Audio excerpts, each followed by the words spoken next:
You're good. All good? Ready to go, Nick? Okay, fantastic. Great. Thank you, everybody. Thanks for bearing with us on the sound check. Just a quick housekeeping item. In accordance with the requirements of the Open Public Meeting Act, Chapter 231, PL 1975 announcement, I wish to announce that the New Jersey Open Public Meeting Law was enacted to ensure the right of the public to have advance notice of and to attend the meetings of public bodies at which any business affecting their interest is discussed or acted upon. In accordance with the provisions of this law, the School District of the Chatham Board of Education has caused notice of this meeting to be published by having the date, time, place thereof posted in the Board Administrative Offices, the Chatham Borough Clerk, Chatham Township Clerk, the Library of Chatham's, the Chatham Courier, the Daily Record, the Star Ledger, and the TAP. Mr. Jaquilla, would you mind taking attendance? Here. Mr. Del Sandro. Ms. Kenny. Here. Ms. Ross. Here. Mr. Ryan. Mr. Smith. Ms. Zhang. Here. And Ms. Weber. Here. 7 present and accounted for. Excellent, thank you. If you're able, can you please stand and join us for the Pledge of Allegiance? The flag is right by Mr. Jaquilla. I pledge allegiance to the flag of the United States of America and to the republic for which it stands, one nation, under God, indivisible, with liberty and justice for all. Excellent. Okay, great. Thank you. So right into the president's comments. I did just want to usually I have no president's comments. So this is the last board meeting of the school year. We'll still be here July and August, so anybody who wants to join us will be here. But I just want to take this opportunity on behalf of the board to thank the teachers this year. I know people think this year was normal. It was kind of anything but normal, and I think the teachers worked even harder, if you can believe it, this year than they did last year. So I mean, it's emotionally, physically, mentally draining, and they're long, long days. So I just don't think folks realize how difficult challenging and difficult this year was on so many fronts. So I do need to thank the teachers. And just on a bit of a sad note, Ms. Chase isn't here. We would have roasted her gladly. It's not as fun if she's not here. I would prefer to do it in front of her, in her face. But just want to thank Karen Chase for all the time and effort she's put in over the years. She's really, I mean, social emotional learning is kind of her baby, and you know, sometimes she would come up with some harebrained scheme and I'd be like, gosh, there's no way the teachers are signing up for that. And she would come back a couple months later to give a summary, and she didn't really gloat, but she said, oh, got 47 teachers, 67 teachers, 112 teachers signed up for it. So she's really raised the bar, and I really appreciate all of her efforts. I couldn't even begin to list all of her accomplishments, and she's just simply raised the bar, and she's going to do fantastic. She's taking a superintendent position in another great district in New Jersey, so we wish her well, and I'll just roast her to her face the next time I see her. So I just want to wish Karen well and thank her. So that was it, just 2 quick thank yous from me. I know we have a lot to get to, so Dr. LaSusa, I'm going to send it right back over to you. Thank you. We'll kick off the meeting with the annual discipline report that we do each year, and we've got Connor Henderson, Lori Gironda, and Anthony Giaconia who will deliver that presentation, and then we'll move on from there. So you can all adjourn to the audience seating.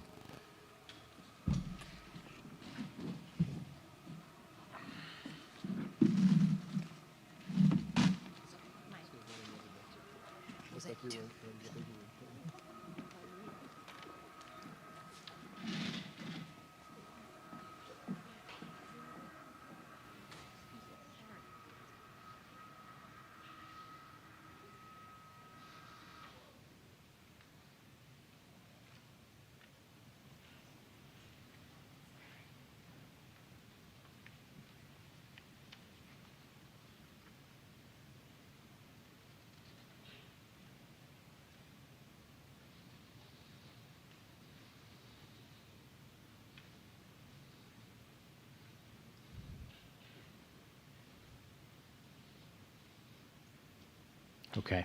Hi, everyone. I'm Connor Henderson, the Dean of Students of Chatham High School. I'll be covering the first portion of the discipline report for the high school before passing it off to our assistant principal, Mrs. Gironda, who's also our anti-bullying specialist, and she'll be reporting out data on HIB.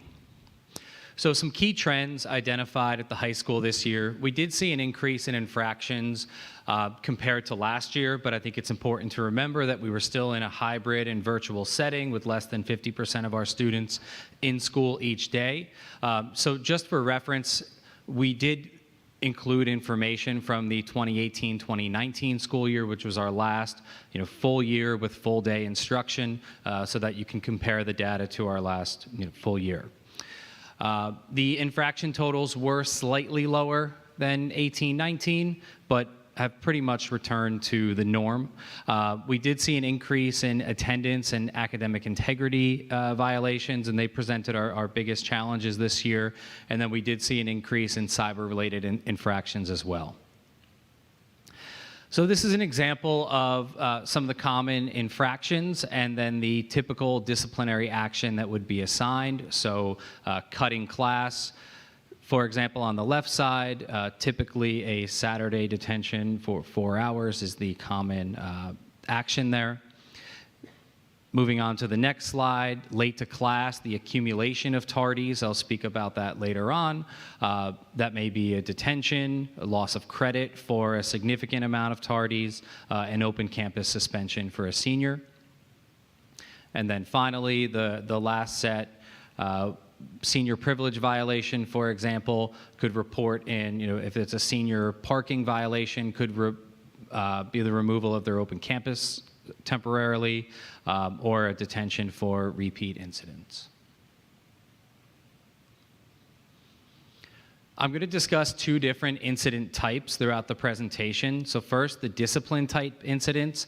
The most common discipline type incidents are cutting class, inappropriate cell phone use, and disruptive behavior.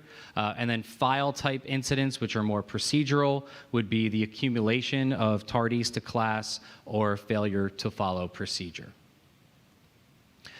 So digging into discipline type incidents, it's important to understand that the data that's reported here is only for discipline type incidents. So our enrollment this year was 1,263 students. We had a total of 129 discipline type incidents. So that equates to just about 1 infraction for every 10 students. You can see it's a significant increase from last year where we had very few incidents, but still under half the total amount from 18-19. So, in comparison to the pre-pandemic totals, we had very few discipline type incidents this year. The next slide shows the number of students who had 1 incident and then the number of students who were repeat offenders. So there were a total of 91 students this year with a disciplinary incident. 69 of the 91 had 1 infraction and did not repeat. 15 students had 2 incidents. And then moving on to the next slide, this year we had 4 students with 3 to 4 disciplinary incidents and 3 with 5 or more discipline type incidents. So again, you can see that those numbers are lower than the 18-19 school year, but more than we had last year. For the students that commit multiple infractions, they are receiving a consequence, but they're also receiving additional support. We're looping in the counselor, we're working with families, getting them the necessary support, and it's not just the same consequence over and over for some of our repeat offenders. Next, looking at suspensions, this year we had a total of 10 students who were suspended. We had no repeat offenders. Again, a significant increase from last year. In the 18-19 school year, we had 14 students who were suspended. Some of the most common reasons for suspension would be a cyber-related incident, confirmed substance use, or a conduct or behavioral related incident.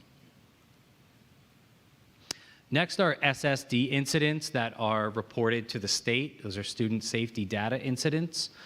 So this year we had 2 confirmed HIB incidents. We had 3 confirmed substance use incidents, 1 fight or assault, 1 damage to property, and 1 incident involving a threat. So these numbers did return closer to the pre-COVID levels.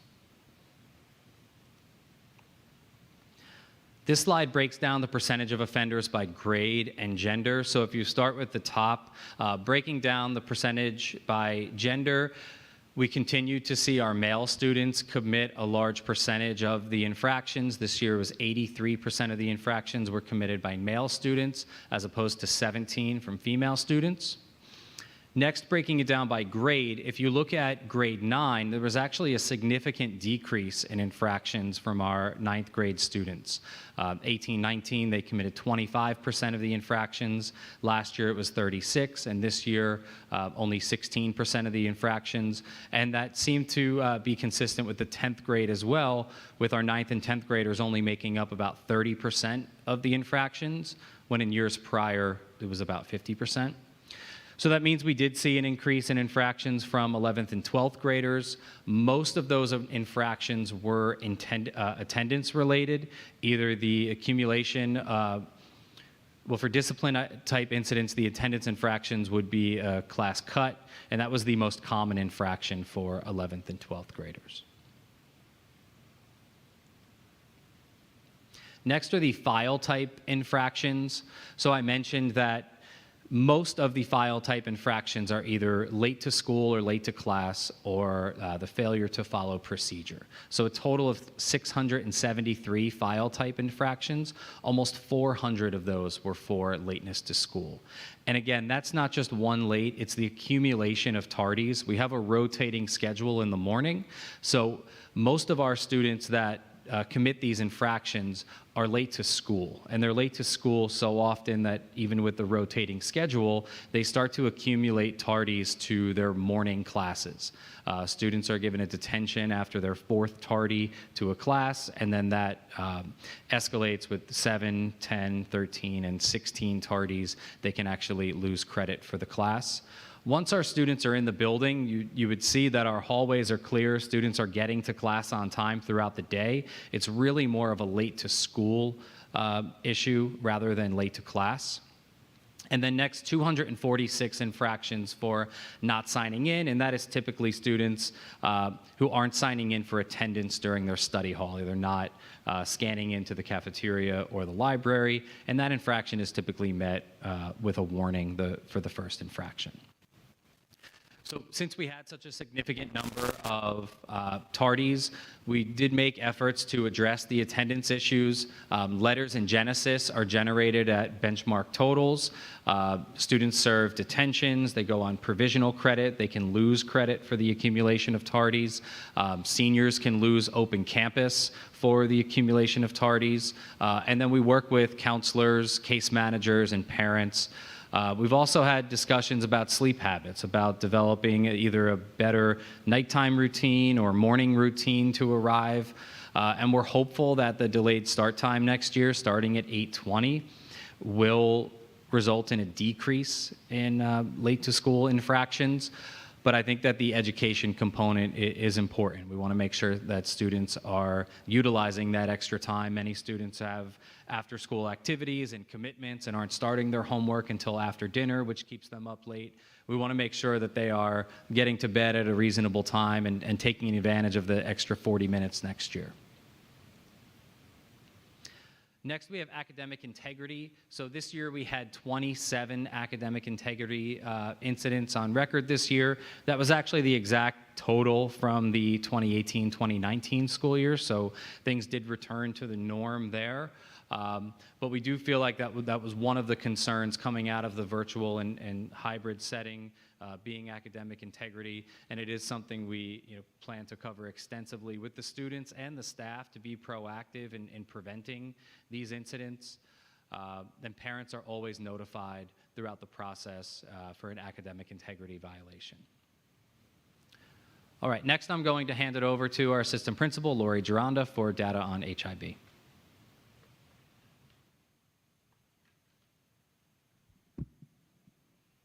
Thank you. So once again, you can see here that we pretty much returned to the pre-pandemic levels when you're talking about the number of HIB investigations and the number of confirmed incidents. This year, we had 5 formal investigations of student-to-student HIB. There is one in progress that's not reported here. And of those, 2 were confirmed to meet the criteria for HIB. And the distinguishing characteristics for those confirmed incidents were weight and sexual orientation.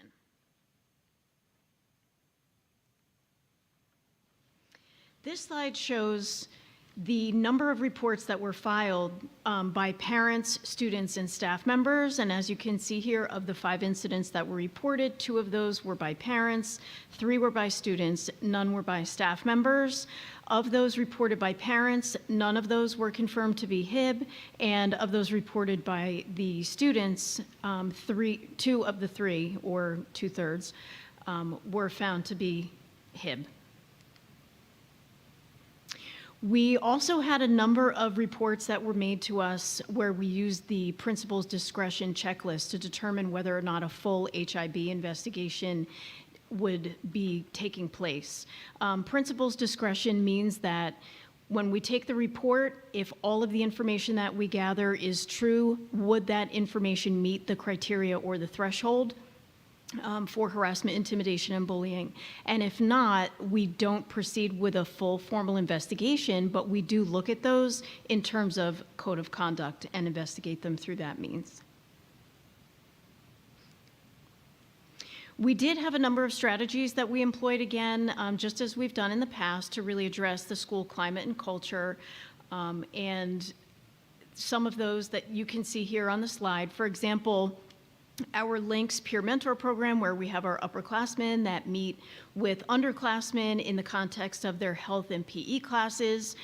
We had our Links and also our Connections Club, which was a new club this year, who established lunch tables so that students who maybe didn't have an established group of friends that they were going to be sitting with at lunch could go to these tables where there would be upperclassmen usually that would engage them in conversation and just, companionship and a place to sit. We did also celebrate our Week of Respect in October, as we do every year, and it was during that year that we ran our Start With Hello program. We had a number of school spirit events, which Pep Club would run, and we would encourage all of our students to join together in participating in those events.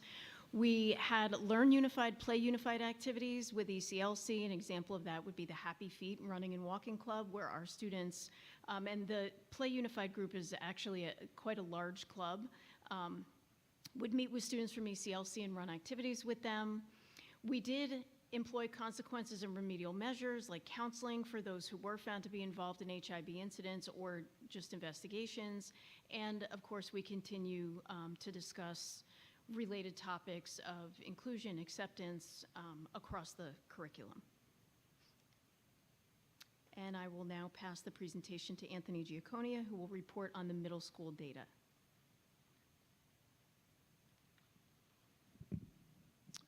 Good evening, members of the Board of Education, Dr. LaSousa, district staff members, and members of the community. I am Anthony Giaconia, assistant principal at Chatham Middle School, and tonight I'd like to take you through the discipline report for CMS for the 2021-2022 school year. To begin with, you will note as we make our way through the data tonight that the number of discipline incidents and HIB infractions have returned to pre-COVID levels, or more specifically to those we saw during the 2018-2019 school year. In addition, we have seen an increase in the number of cyber-related HIB investigations as well, which accounted for 23.3% of all reported HIB incidents. Furthermore, you will also observe that gender/sexual harassment presented as a motivating factor in 25% of our confirmed HIB violations. The next 2 slides contain some of the typical infractions of school rules at CMS, along with their accompanying consequences. Usually discipline ranges from warnings and conferences with administration and counselors to detentions and suspensions. Here you will notice that there were 921 students enrolled at CMS this year, and 101 discipline incidents were committed, or 0.11 incidents per student. This is approximately 6 times the number of infractions that we saw last year, but only 1/3 less than what we saw during 2018-2019. Of the students who violated the school rules, 40 of them, or 4.3% of the population, did so once and did not reoffend. 7 students, or 0.76% of the student body, committed 2 incidents. 9 students, or 0.98% of the student body, committed 3 to 4 incidents. And 2 additional students committed 5+ incidents. Again, these figures more closely align with 2018-19 than with last year, in which no one committed more than 2 incidents. SSDS, or Student Safety Data System, represents a series of infractions that deal with violence, vandalism, substance and weapon offenses, and HIB. This year, we had a total of 12 confirmed acts of HIB out of 30 investigations. This was just 2 more than the number of confirmed HIBs that we saw in 2018-19.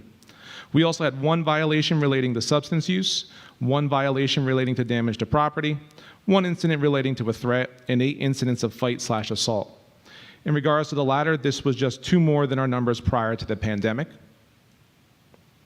As for suspensions, 12 students, or 1.3% of the student body, were suspended once this year, and 3 students, or 0.33% of the student body, were suspended more than once. This amounted to 28 total days of suspension. This is in comparison to last year, in which only 2 students were suspended overall. When we look at the breakdown of the 58 students who violated the school rules this year, you will notice that far more boys committed offenses than girls, with the former contributing to 86.2% of the offenses, while the latter contributed to 13.8%. In addition, we saw a relatively equal number of offenders in the 6th and 7th grades, which accounted for 27.6% and 31% of all offenders respectively. As for 8th grade, their numbers were a bit higher, with 41.4% of all offenders coming from this age group. As opposed to discipline-type incidents, file-type infractions include information on confirmed HIB targets and students who are excessively absent or late to school. This year, 24 students contributed to 32 file-type incidents, with 12 of them being HIB targets and the majority of the rest being regularly late to school. In an attempt to remedy the latter, a progressive set of consequences has been implemented, including sending letters and notifications home to parents, holding student conferences, and if necessary, assigning detentions. In terms of HIB, 30 investigations were conducted, with 12 of them, or 40%, being confirmed. Of those 30 investigations, 7 of them, or 23.3%, were cyber-related. This is in comparison to the 2018-19 school year, when 33 HIB investigations were conducted and 10 of those were confirmed, and to the 2020-21 school year, when only 5 investigations were conducted and none of them were confirmed.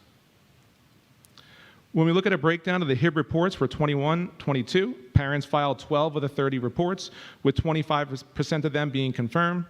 Students filed 15 reports, with 40% of them being confirmed, and staff members filed 3 reports, with all of them being confirmed. Of the confirmed HIB reports, 9 of the 12 involved verbal comments, 2 were cyber-related, and 1 involved a physical act.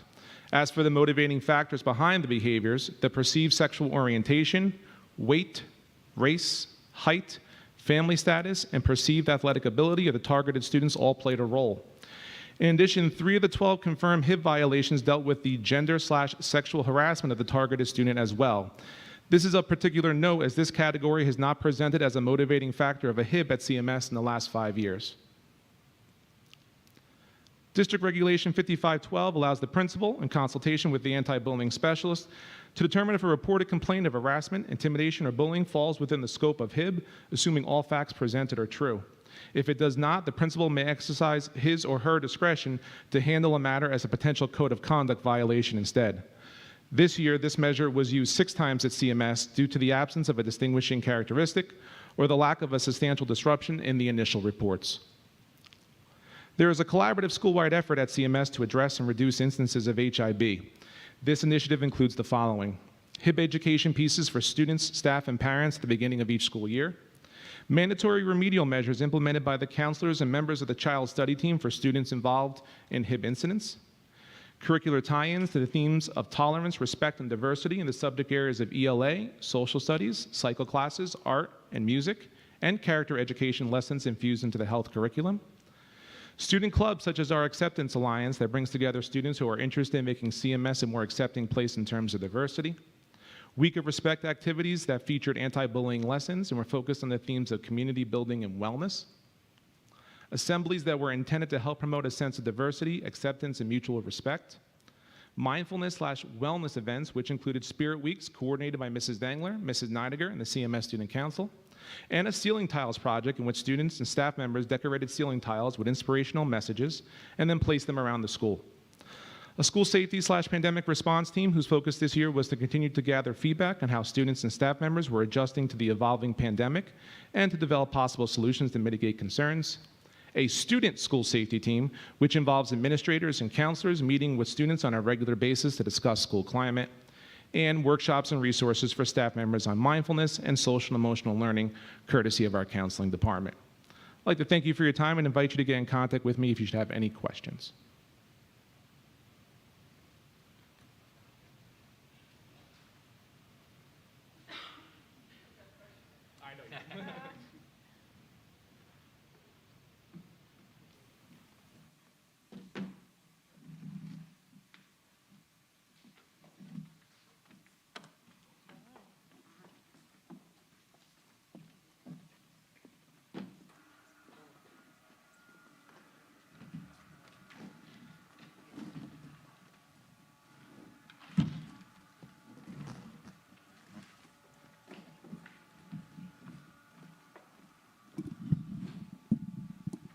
Look at Connor stepping right back into his TV role. He couldn't even help himself to produce and direct.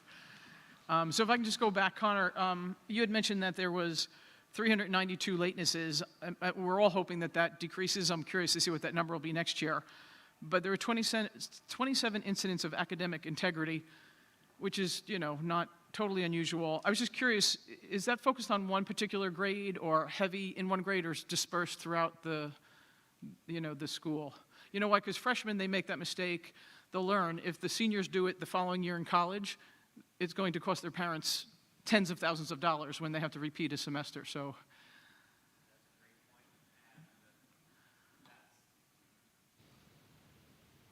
that's a discussion point for every academic integrity violation, is that we don't want our students to make that mistake, but at the same time, if they make that mistake here, we want them to learn from it and never make that mistake again, because we know that the consequences of academic integrity in college are much more severe than in high school. To your question, it was spread out across all grades and came in different forms, right? Okay. Plagiarizing from a source on the internet, all the way to a cheat sheet on a math test. and are they We, aware? we saw it in all ranges. Yeah. And are they aware there's tools out there that they can run their work through to check it before they hand it in? I think it's called Check It or something like that. We do utilize Turn It In. Turn It In, that's it. Our English teachers and social studies teachers use that. And actually, I'm glad that you brought that up. Next year, we're rolling out a tool in Schoology using Google Assignments where it has a plagiarism checker, and students will actually be able to check their own work for plagiarism before it's submitted. Okay, great. Yeah. All right, fantastic. That's good news. And just as a reminder, I mean, I know these numbers are super low, and folks are probably wondering, why are we spending any time on it at all? By statute, the schools have to give a report to the Board of Education on disciplinary. And we're lucky that our numbers are low, and it's great that, they can kind of pay half price for a mistake here, right? They have a safe and supportive environment to make mistakes. They can learn from it and hopefully not do it when it's going to be potentially life-altering or significant. Lori, yours was pretty, plain Jane, so I didn't have any questions. But Anthony, middle school, it's not unusual that your numbers are higher, just because of the nature of, the developmental nature of a middle schooler. Would you say there's anything that stood out? I noticed the 8th graders had significantly higher numbers through the years when they were 6th graders, 7th graders, and now 8th graders. Is there something that you can transition to I know you talk to Lori all the time, but would you make any recommendations to, because they're going to be freshmen in, about a New York minute? Sure. So during the summer, I and Mr. Trieber always sit down with Mrs. Drond, and we'll sit down with Mr. Henderson as well this year, and we kind of go over the students and kind of give them a little heads up about which students to kind of keep an eye on, and to who possibly needs support or a greater level of support, a greater level of attention as well from possibly the counseling department. Excellent. What I've noticed over the last 10 or 12, or I've lost track how many times I've been listening to your report, is there's a significant decrease in repeat victims. So it seems that the victims have been more empowered over time to not be a repeat victim, whether they take matters into their own hand or all those support things. But I think that's a really nice thing to call out, that these programs are working. Not only are numbers being reduced, but people aren't feeling victimized over and over and over again, or feeling, what am I doing? What am I putting out there?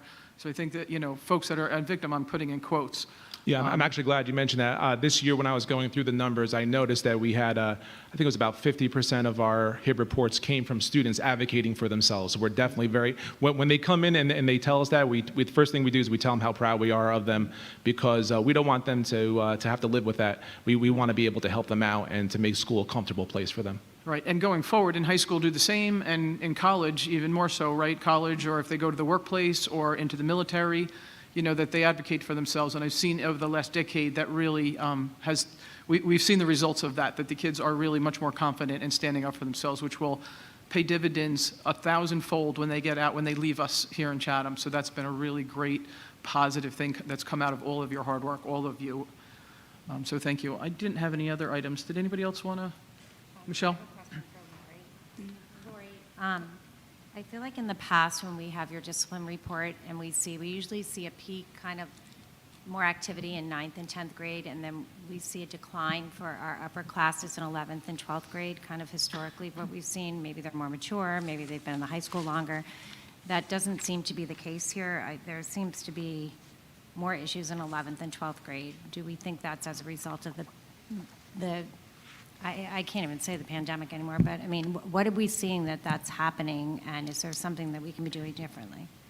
I'm just going to speak anecdotally here because Connor really had a lot more interaction with the students this year in terms of the discipline, but I'm going to agree with you that it really was pandemic related because these students now haven't had a typical school year.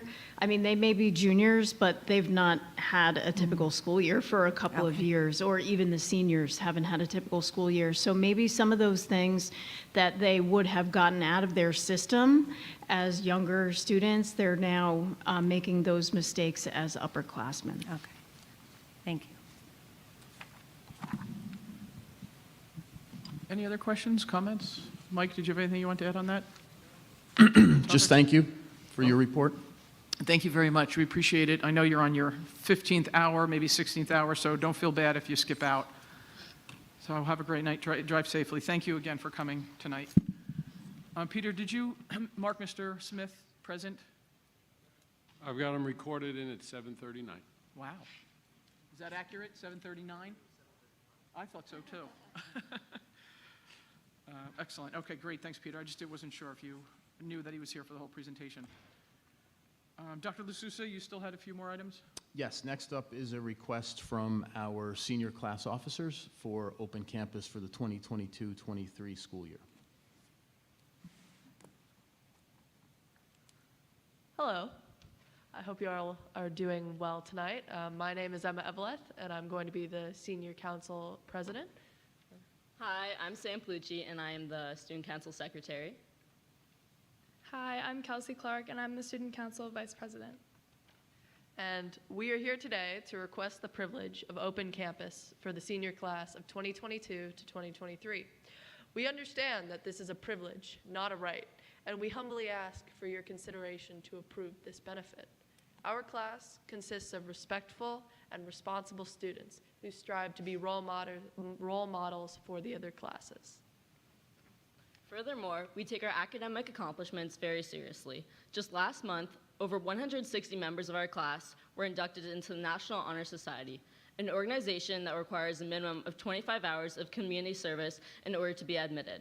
In addition to NHS, we've had 243 students qualify for the High Honor Roll just last semester, showcasing our academic integrity. Regardless of the course level our students are in, every student in our class puts forth an exceptional amount of motivation to succeed. We recognize that the independence afforded by open campus comes with a significant amount of responsibility and maturity. We would like to assure the Board of Education that we take open campus extremely seriously, and we shall represent ourselves and our school in a positive manner at all times. We hope that our accomplishments as individuals and as a class have given you confidence in trusting us with this privilege. Thank you. Excellent, thank you. No, stay there, please. Just a suggestion for the junior class, I'm sorry, the sophomore class, the rising juniors. You might want to have the administration not do your open campus request right after we saw all the disciplinary actions that took place at the high school. timing is everything, so you might want to say, hey, can you not put us after you talk about the academic integrity infractions? Because it just, but all kidding aside, just, it's too late for you guys, but maybe for you can pass that on and say, hey, can we do another meeting? We'll bring that up. Just, take a note of that. But thank you for coming and presenting. I appreciate it. You are a very accomplished class, and certainly through the pandemic, you've already proven that you can handle resilience and adaptability because you've had to be very agile the last few years. The only thing that I would remind you, as I've reminded some of your past class officers, is that you often talk about independence and how, it's a privilege, but not only do you have to keep track of yourselves, you also have to keep an eye on your classmates. Right? You're one class, you've grown up together, you've known most of your classmates for a decade or more. So I would ask that you would keep an eye on each other. And if you see somebody going a little bit off the path, bring them back, help them out, be supportive, keep an eye on them as you would hope that they're keeping an eye on you. So I admire the independence, I admire all of your accomplishments. I absolutely think you're ready, and I think it's a great way to bridge the independence that you'll have the following year, wherever you decide to go after that. But again, you're a collective class, and you've grown up together, and that doesn't end when you all get your licenses and you start to driving. In fact, you have to watch out for each other just a little bit more. And it's not unusual, right? We have friends, we keep an eye on them all the time. It doesn't start and end when you're in high school. We do it all the time. I have to keep an eye on Mrs. Ciccarelli constantly. But thank you for presenting. I didn't have any other comments, just that, keep an eye on each other and make sure everybody stays safe and gets any support that they might need. Anybody else have any? I'm just kidding, Ann. There we go. She said Kelsey Clark keeps a good eye on Ann. Ed and I went to the same college, so I like to tease her a little bit more than most. So great, thank you so much, and I know you've had a very long day, and I know you're all dying to get to sleep early so that you get the most amount of sleep tonight.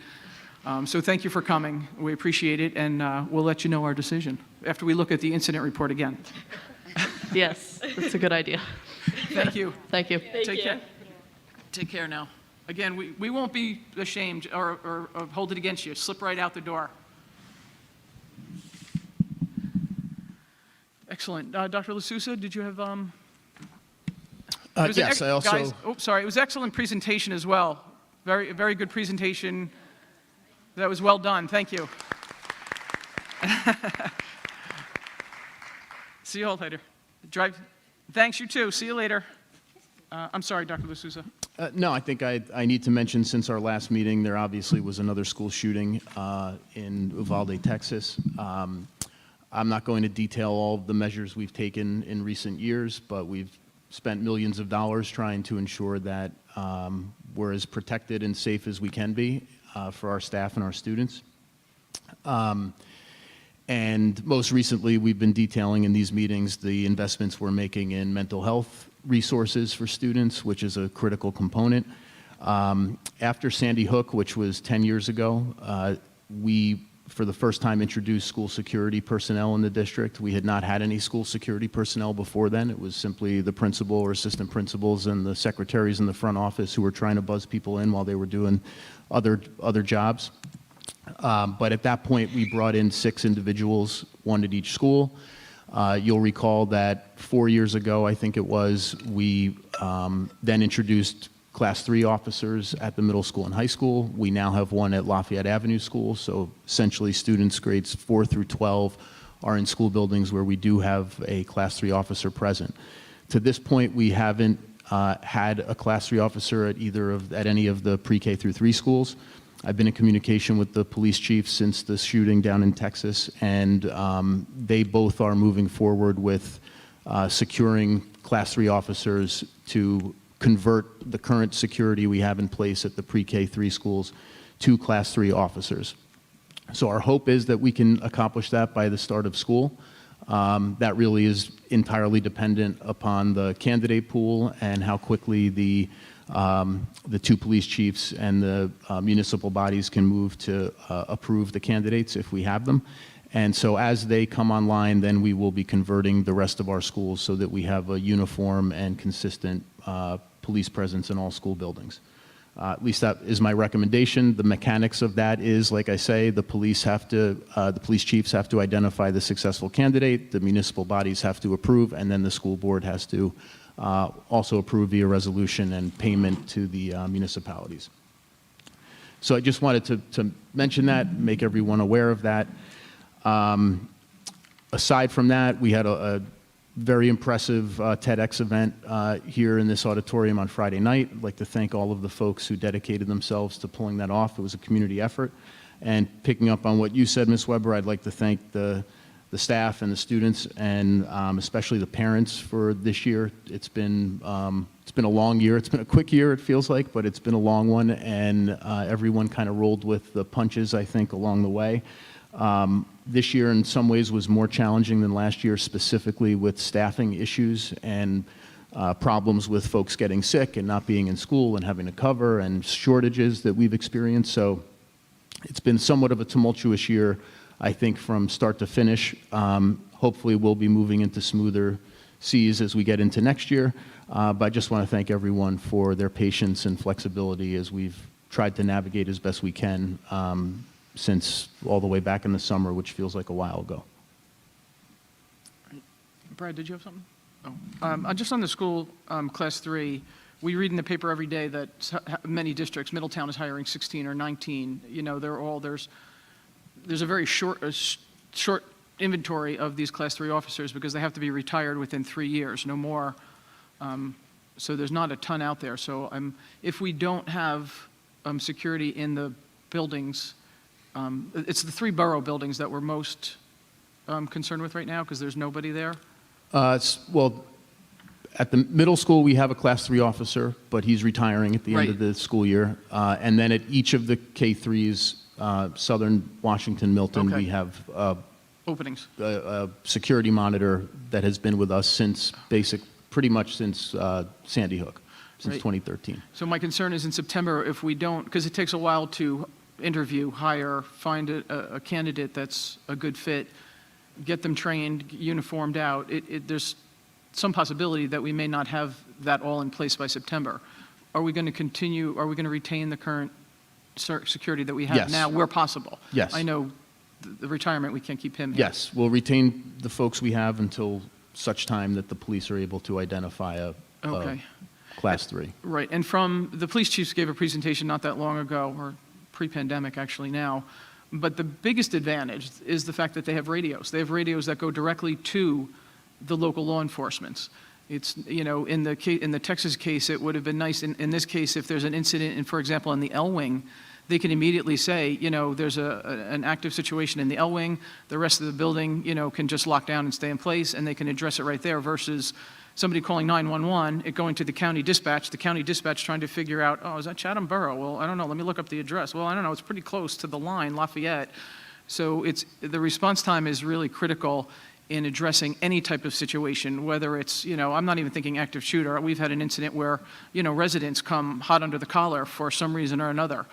And it's been more than, you know, once, you know, a dozen times where a parent comes in hot under the collar. And it's nice that they're greeted with a security guard to hopefully, you know, bring them down a little bit before they get in trouble or, you know, something bad happens. So, yeah, we've had medical situations. So it's nice to have a trained officer with a radio that can, you know, the response time is, it's all about response time. If you talk to any, you know, law enforcement when you get to an incident, it's how quickly can you get somebody help. So you'll keep us informed on how that progresses. Michelle? I had asked Dr. Masusa to please speak to the administration at every building and staff about just reminding everybody about the unanimous reporting system we have in place. And I feel like we could use annual training and reminding and actual walkthroughs on how someone can make a report unanimously using the technology that we have, so that it's something that's kind of part of our, you know, people know where it is, know how to use it. And, you know, I sit here from a very different perspective as a teacher in a school every day. And I think there's not a teacher in this country right now that has not thought really hard about what our responsibilities are. Teachers been on the front of the pandemic. It's going to make me get emotional. We're on the front of school violence and a lot of different things. And I think it's time that we all ask ourselves some hard questions, like what can we do? Because we can get security officers and we can have drills. And I think so many times people say, I never thought it would be here. That's the first thing they say. So I think we need to dig deep. I think we need to come together. And I think we need to ask, really, what can we do differently now? Because this is something that has to change, and it has to change now. We cannot forget about this. So I'm proud to be on this board where security is a priority. There are districts that don't have what we have. We've made mental health a priority. We will continue to do that. But we need to think long and hard about why this is happening and what is the other piece of the puzzle and what can we do. And we can't do it alone. So we need to come together and we need to make some very, very impactful changes. Thank you, Michelle. Any other comments or on any of those topics? No? Good. Dr. LaSousa? I think that's it That's it? for now. The TEDx event was great, thank you. I mean, that's just been a fantastic program. Another thing that Dr. Chase worked on with so many other folks in the district. So another thing I could have added to her feather in her cap, but she's not here, so she doesn't get to hear it. Okay, excellent. So that is it for administrator's report. For the superintendent's report, I'm sorry. Peter, over to you for business administrator report. You're going to tell us all about the track, right? Sure, just a couple of quick items. The school board election is set again for November on Election Day. Any candidate of interest, all of the petition papers are available on the New Jersey School Board's website, njsba.org, and they need to be submitted by Monday, July 25th to the county, directly to the county office. On a second note, the school board's convention is Monday, October 24th through and including Wednesday, October 26th in Atlantic City. If any of the board members that haven't responded or want to go, let me know and I'll make the appropriate reservations.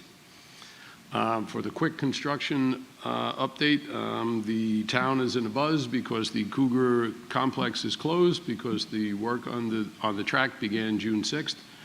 This week is a critical piece. The contractor is milling and then we'll pave the new track.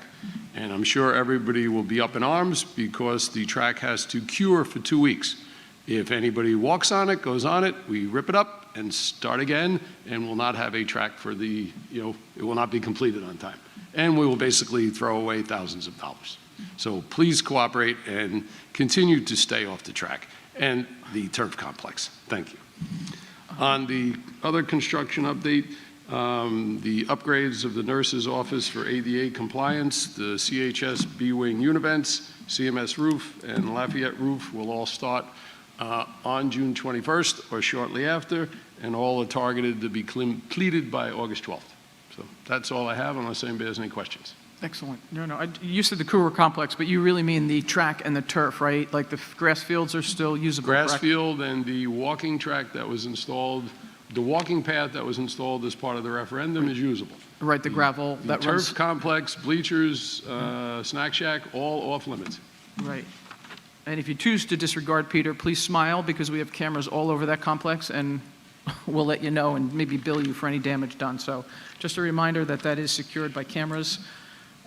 So please stay away from the track and the turf and the bleachers. I think we need to communicate that information out, whether it's through school email, and then maybe perhaps ask the different municipalities also, because it is a used, it's a community property, but I think.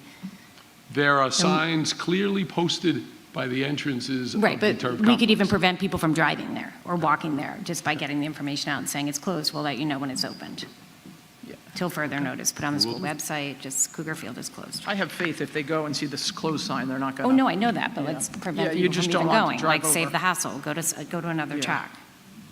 You could- But the grass fields are open. Any additional questions for Peter? No? Excellent, great, thank you, Peter. Moving over to committee reports, Ms. Ciccarelli for personnel. We have not met since our last meeting, and we do not have an upcoming scheduled meeting yet. Excellent. Ms. Clark for curriculum? Curriculum met on June 8th. We got a presentation from Aaron Yamamoto, our math supervisor, about a transition from the Envisions math program to Big Ideas for grades K through 5. There was a successful pilot this year that lended itself nicely to this transition. We've had some issues with the Envision program, specifically its text dependency, and there were some glitches from the technology platform. And there seems to be a better online platform and collaboration tools with the new Big Ideas program. In addition, this is the program that we currently use at Chatham Middle School, so it will allow for some articulation and help our students to feed up to that. We got another update on the health and PE standards. At this time, it is recommended from our supervisors of health and wellness that for the lessons that relate to human sexuality in all grades, screencastify lessons will be made available to parents prior for the 2022-23 school year. For those parents who wish to view the lessons prior to them being taught and have the option, obviously the option will still be to opt out any and all lessons. We got an update on the reading kindergarten through 5th grade with balance and, just the review of the balanced literacy approach. I'm sorry, I have these like bugs near me. And the rollout of Foundations Phonics through grade 2, and just a review of the current program, Words Their Way, in grades 3 through 5. And then we got an update on a new class that's going to be taught next year at Chatham High School called Engineering Happiness. Chatham currently is one of 2 districts in the state of New Jersey who will be teaching a course and using instructional time to focus on happiness and well-being. We will be running 2 classes, semester 1 and semester 2, and I just got to look at what's coming, and it's kind of based off the classes being taught at Yale and Harvard of the similar content. So it's exciting. Next year will be the first year. So, and it was Karen's last curriculum meeting with us, so it's a little bittersweet. I'm sorry, everything's like bugs. I don't know what's going on. Okay, and that was it. That was it. That was an action-packed meeting. Yeah. Excellent. So Michelle, maybe for the fall, we can queue up some of those presentations just to start off the year, maybe either the health, because that's the health program is new. Might be a good and place maybe to start. have Aaron come in and talk a little bit about the math program, maybe queue those up for, an open presentation so that all the parents can, to see that. It's nice to give them a chance to, I like those open meetings because it gives the supervisors and the staff to kind of showcase their talents and their craft and their specialty. And we try and do 4 or 5 a year, so those might be nice to queue up.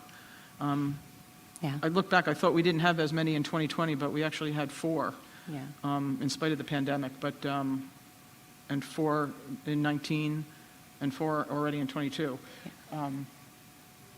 So maybe, I just wrote down, maybe we can queue those up for the fall and then the winter. Can you talk to Dr. Donahue when she comes on board and see, I think about it, the best place to start would have health and PE go first.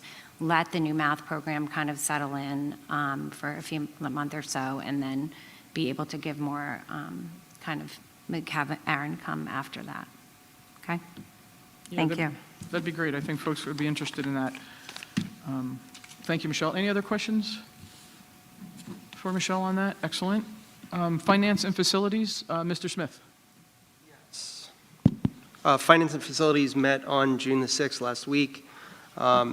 Peter reported to us that the skate park committee has decided not to proceed with the project and put the project on hold at this time. We discussed the existing demographer report, which was as of the end of 2017. And as a committee, we determined that the demographer report should probably be updated. And we went through a financial update from 2021-22 school year. Peter reported to us that financial conditions in very good shape, and we are closing the year with a deposit of $3 million going to capital reserve. We discussed the construction update, which Peter just talked about, including the Cougar Field track. And Peter presented us with the district-wide lead testing that was conducted earlier in the year. We had one hand-washing sink at Chatham Middle that had excess lead levels, and it was taken immediately out of service.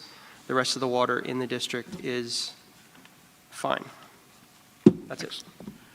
Excellent. Thank you, Mr. Smith. Any questions for Bradley on any of those items? Something came to mind and it already escaped me. Thanks, Brad. And policy and planning, Mr. Ryan is not available. Christopher, you are taking over? Official Christopher. Yes, we discussed policy 2230, which was raised at the last Board of Ed meeting. Dr. LaSousa discussed the comments from the board meeting, as we all did. We also discussed moving from Strauss Esme to school boards as our policy platform in the future. We discussed the current issues with Strauss Esme and their policies, and the committee approved to change to New Jersey school boards for policies and review of all the district's policies and regulations. Also discussed was overnight field trips and the difficulty the school district is having in acquiring nurses and staff to attend these overnight field trips. And hence, the committee discussed no longer having district-sponsored overnight trips, but we haven't, it just needs further discussion. And as does policy 2230 and 8465 still need additional discussion as well. That was that. Okay, great, thanks. I think it's a good idea to switch from Strauss Esme. It'll be cheaper in the long run, and, it'll keep our policies fresh. Streamline. Excuse me? And streamline it. I mean, it's a lot of different policies in two different places. Right. Part of it's an audit. Yeah, which is great, because we have some that are out It's there. a fresh audit. Yeah, the one, I forget. 2230. 2230 that the resident mentioned, I mean, that's been sitting out there since 2007. That's correct. Pre-core curriculum, pre-New Jersey Learning Standards, so. That's right. And they would audit all the policies in there. Yeah, so it's nice that they're going to go and do an audit and jettison, but we're going to be able to keep, the policy committee spent a tremendous amount of time, for example, on the recent transgender policy. We don't lose any of those, anything that we've worked, specifically for in Chatham, right? Right. We're not going to just boilerplate take theirs, right? They'll go one by one. We discussed that policy in Okay. particular. Now to be basically, we discussed that policy, and that needs yet more discussion, and I guess our attorneys are working on that policy as well to get that in line with where we want it to be. Yeah. Great. Mike, did you want to add anything to that? No, I don't think so. You said it all. Okay. If you look at our policies online, many of them date to 2007. Okay. And the reason for that is I think that when the district was formed back in 1988, there was a merger of the two different school districts. Policy manual was established. This was pre-internet, and the policy manual essentially was a binder in the superintendent's office and the principal's offices.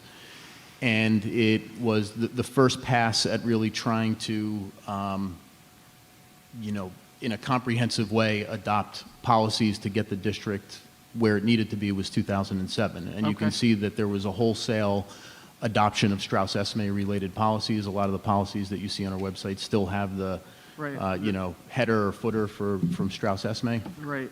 And so we're at a point now where, like you said, many of those policies are outdated and they don't reflect either our practice or they don't reflect current regulations or standards in some places, or just nomenclature like core curriculum content standards versus New Right. Jersey student learning standards. So school boards offers a fresh audit of every policy to determine which ones are mandated, which ones are no longer at play, which ones need to be changed. They kind of work with a point person within the district. It's a lengthy process. This isn't something that happens overnight. It's like a 6-month type of run-up, but other districts are moving in this direction also. So we just discussed the value of having a fresh audit of all policies since there are so many. And as hard as we've tried, we haven't, always been able to keep up with every update that comes down the pike. Interesting. Yeah, this particular policy had reference, it was only like a page and a few sentences. In fact, I think I printed it out. But it referenced like a parent advisory committee, which was really just a representative from the PTO that, might sit in on a presentation. But, 10, 20 years later, and thanks to the JCs, I see Mr. Heap out there, we record and stream live our meetings now. So instead of having 6 people responsible for trying to relay all that information back, we've now started to doing more open meetings. And a lot of what we talk about is related to curriculum. Obviously, we can't talk about personnel, We talk about finance and curriculum and policy the most. And I keep a running list, because I'm a nerd, of all of the things that we talk about that are curriculum related, and we try to do 4 or 5 a year. I mean, I have them all written down. I go back to 2015. In fact, I just added, this report now, this June 13th report of discipline. So it's much more beneficial and I think transparent to just have it recorded. Thanks again to the JCs who kind of started us on the recording and videotaping mode. They funded it for the first few years, and it's really been quite beneficial. But instead of having 6 people volunteer and try and make it to a meeting, we just open it up to everybody, and everybody can ask questions and raise concerns or tell us what they don't like, and that's fine. We still have to adhere to the standards, but this way everybody has an opportunity to hear, not just the curriculum committee and not just one volunteer from each school building, but the 18,000 residents can hear it all for the first time. So I think that's a much better approach. And again, it's just been the advent over time and being able to videotape and streamline, and it's really been a game changer. So again, I thank the JCs for starting us on that, but it was really beneficial, and we funded it, from that point on. So I think we should need to rewrite that and reflect that we don't have a specific, curriculum parent volunteer, but we have open meetings for anybody to make comments on. Is that a fair assessment? Very fair assessment. Wise guy. Okay, excellent. Well, thank you to the policy committee. It's been a tough couple years. You've had a lot of policies to update, and now we're putting one more brick in your bag, so I apologize, and this is why I never put myself on policy. Excellent. Does anybody else have any questions for Chris on any of those items? Perfect. Moving on, liaisons. Does anybody have a liaison? Susan, CF? I just wanted to reiterate the congratulations to CEF for hosting their 4th annual TED Youth Conference last Friday. This year's theme was entitled Purpose, and the speakers did a phenomenal job. And I just wanted to let everyone know, if you didn't have an opportunity to attend, a recording of the event is expected to be available soon. Thanks and congrats. Excellent, thank you. Any other items? I did attend the recreation meeting last Wednesday, and they gave a report of all the sports, the recreation sports, which the Board of Ed really has nothing to do with. The Board of Ed's only real input in the Recreation Committee is really field use and availability. Some school districts lock their fields so that they last longer. Chatham has never done that. They're residents, they're town assets. We want the kids to use them. We want as many people playing on them. Most of the meeting talked about the shared services agreement that is being terminated between the municipalities. Again, that has nothing to do with school board business. That's strictly municipality business. We generally have a representation from the school board. It's always been Matt. And while he didn't attend every meeting, he was always accessible. If anybody wants to volunteer, I know one of the rec committees said he wanted to volunteer Mr. Ryan, and I said I would bring it up to him. But again, I hate to put another brick in his bag as well, but I'll ask him when he returns. But again, our role on that is just to allow for field space, and the rec coordinator who's shared by the borough and the township currently, I don't know if that's going to change, but right now, Carol Nauta works with our athletic director for field use, and we don't get involved. They just, right, Peter, they work directly with you in your office. If it's available, they have it. If not, we make other arrangements. Champion when the fields and/or gyms are available for rec use. Okay. And and she's not new at this job. Carol's been doing it for 5 or 6 athletic directors back to Tony Mack, which predates Harvey Cohen. Wow. So I know. So she's been doing it for literally over 3 decades. So again, we attend the rec meeting, but as we don't get involved in the inner workings, we're there for field space and making as much field space available to the rec department as is possible. The only time it's not possible is if there's a high school team that either needs it for a contest or a practice, and even then the athletic director and Mrs. Nauta kind of work it out depending on what's going on when. So that was my liaison report for the rec committee. We'll see if Mr. Ryan wants to take it over, if he wants to take turns, but I'll follow back up on that when he returns. Any other topics? Peter, I'm a little confused. It says minutes, none. The minutes from the May 16th meeting were not completed in time to be sent out Friday or today. Oh, got it, okay. We will double up on July 11th from May 16th and tonight. Ann said, is that because you went to Italy? Could be. But welcome back. No, it is actually due to the person that normally would prepare or transcribe the minutes has been out ill for over 2 weeks. Sure. We're a little Deflect. back.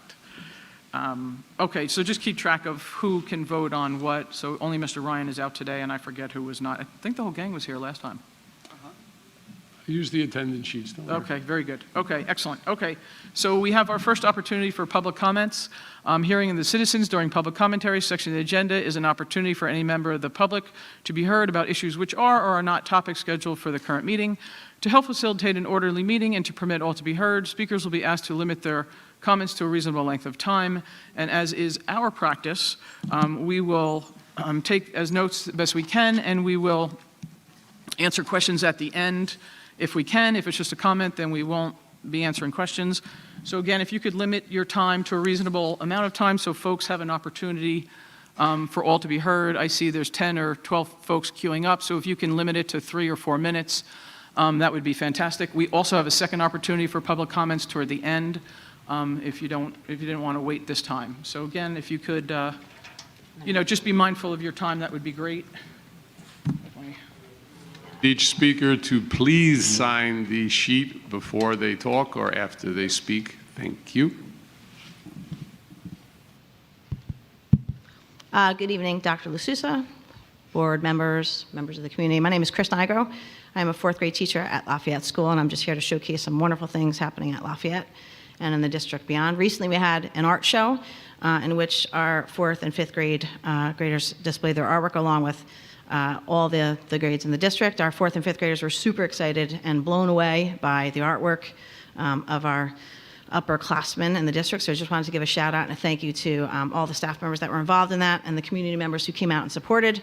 And I would be remiss if I didn't mention our very own Lafayette's Janet Kramer. All our teachers in the district are amazing, but Lafayette's Janet Kramer is celebrating her 55th, that's right, you heard me correctly, 55th year teaching art in the school district of the Chathams, which is pretty remarkable.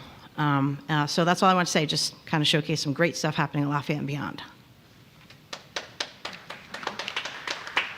Hi everyone, my name is Erin Calais and I'm also a 4th grade teacher at Lafayette, and we just want to take a moment to quickly share the Teacher of the Year from each school, just in case you hadn't had an opportunity to hear who they were. They're voted on by colleagues, and hopefully I don't mess up anyone's name. So here we go. Chatham High School is Tori Van Wee. Chatham Middle School is Sue Corbetta. Lafayette's very own Jenny Duran. Milton Avenue is Carol Soder.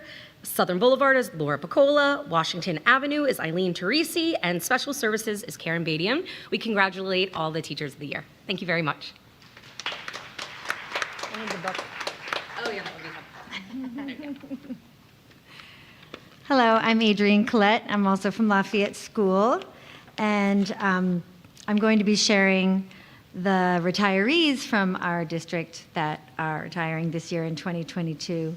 From Lafayette, Donald Elko. From Milton, Melanie Hollingsworth, school district employee for ESL, Deborah Keeley. Lafayette's Gerardo Lopez.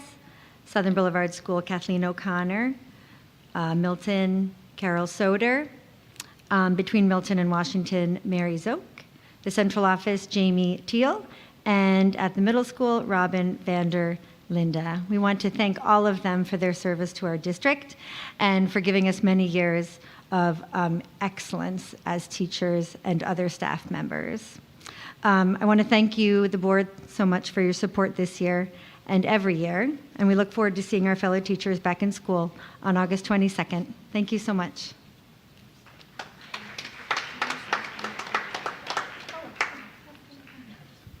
Hi, I'm Laura Friedenfeld in Chatham Borough.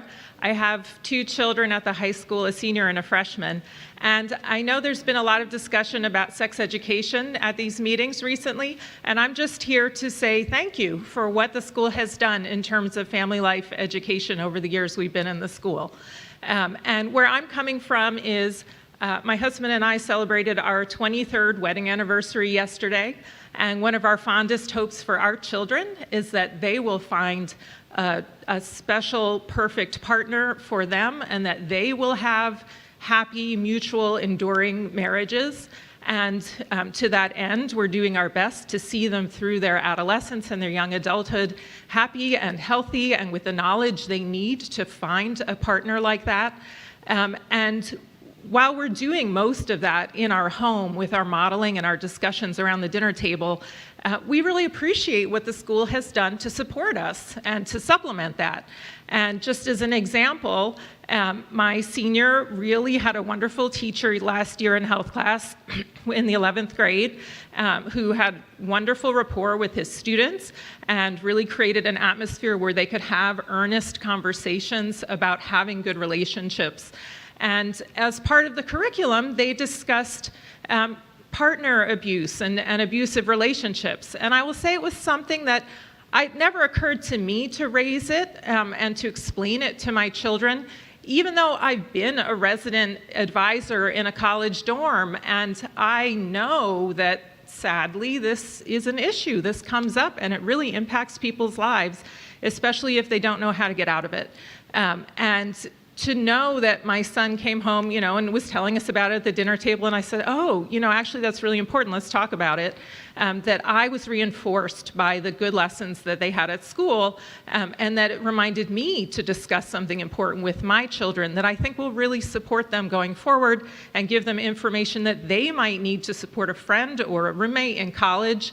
I really appreciate that, and just want to say thank you, and keep up the good work and the wonderful teachers and their good work. Thanks.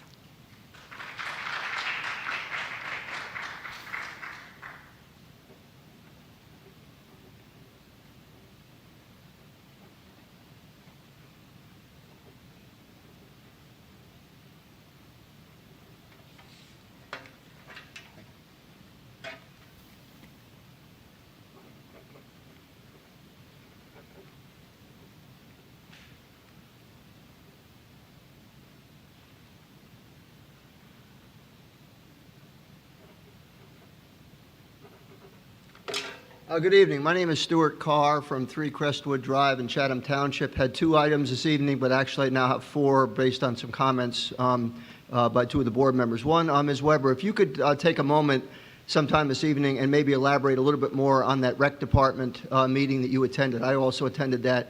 There seemed to be a little bit of confusion amongst maybe 1 or 2 people on the advisory committee about the willingness or the ability of the board to actually be there in a not supervisory, but a support role, et cetera. You were pretty adamant about the fact that the board's here to help as we can help, et cetera. So if you could just put a little bit more color on that, I think that would be good for the public to hear, because your remarks I thought were very well taken the other night. Number 2, Ms. Clark. I'm not that in tune with the difficult questions and all that you raised. I appreciate your comments from a few minutes ago. I was wondering if you could maybe elaborate a little bit at some point about some of the issues that you think are things that need to be in the forefront. You talked about the fact that we have a lot of hard questions, et cetera. So from your perspective as both an educator and a fiduciary, a board member here, if you could just throw out 2 or 3 or 4 of the tough questions that you think really have to be out there to kind of put it out for the dialogue rather than just saying that we do have questions. At least from somebody like me who doesn't really pay attention enough to that stuff, that would be sincerely appreciated. Whatever forum you can do that, but if you could give some comments on that, that would, again, I'd appreciate that. The reason I'm here, number 1, Mr. DeQuilla, on the baseball field out in the back, I've heard anecdotally from some of the baseball people, and I've seen as a layman just looking at it, terrific over the last couple years, working on the infield with, I think, a combination of actual employees as well as some outside contractors to really get that infield in tip-top shape. Again, I was bellyaching a couple years ago. Some of you folks may remember who were on the board, others don't.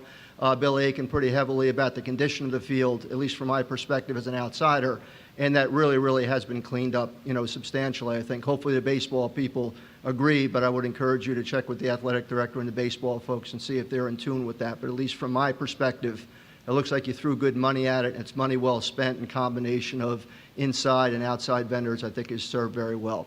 Now, my next, task on that or a question, comment is the infield looks great. What about the outfield? again, never can get enough. Is there any argument or any kind of thought to perhaps working on that outfield a little bit relative to what it is right now? I know there's probably drainage issues versus what happened with, with the addition about 10 years ago. There's some kind of grading to make sure the water goes down, but there may be some way to balance between the draining requirements and the actual getting the outfield a little bit flatter than it is right now, and perhaps that could be a better field hockey field, I think, than it is right now. I think at some point before they did that addition, or those couple of additions, that the field was in a little bit better shape from a up and down, perspective. So if you can give some thought to potentially working on that, it's probably a couple $100,000, but I think that would be money well spent as part of the capital budget over the next couple of years, if you can keep that in mind. Finally, Mr. Smith made a comment about the Chatham Skate Park and the potential siting at the Cougar Field, and that, I guess, was pulled by the committee prior to the meeting that you had on the 6th. Was wondering whether, I just want to make sure from my perspective, my understanding was, anecdotally at least, that there was no direct opposition by the board, or at least individual members of the board, to siting a skate park at that site, assuming that the collective board and township and borough could come to some sort of an agreement. And I just wanted to make sure, again, from my perspective, whether my understanding is correct. Again, there hasn't been a board vote, but just if there is opposition at the school board level to leasing that, whether it's to the borough or the township or some sublease mechanism, all the liability issues notwithstanding, which can get worked through, is there any opposition at the board level, or was that decision strictly by the Chatham Skate Park folks who decided they didn't want to pursue it at this point in time? So those are my 4 items tonight. Thanks again for your time. If you could, again, respond to my questions at your convenience, that would be appreciated. Thank you.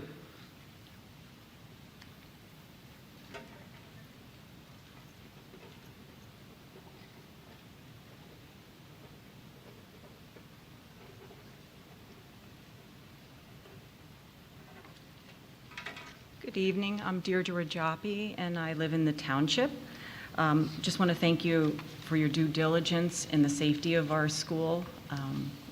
I appreciate all the time, the effort, and the monies that go into making sure our kids are safe. So thank you so much. Last time I was here on the last board meeting on 5/16, I shared my concern about a lesson presented to the 11th grade students in their health class. I followed up with an email to Dr. LaSousa, who quickly emailed me back. Thank you very much. Your email stated that I have followed up since the last board meeting with our supervisor in this area, and she confirmed that the lesson was as you described.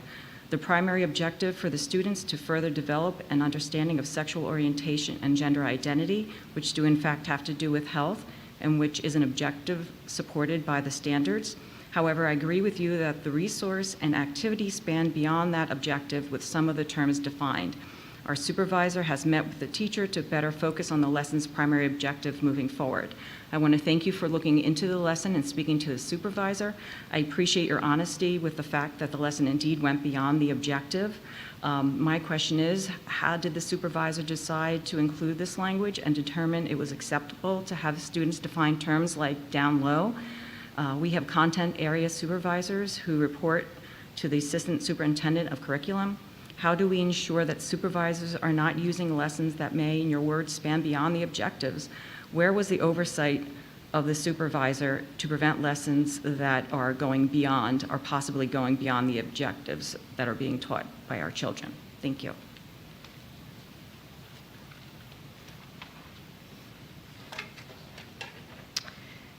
Good evening. Nicole Lois. I live in Chatham Township.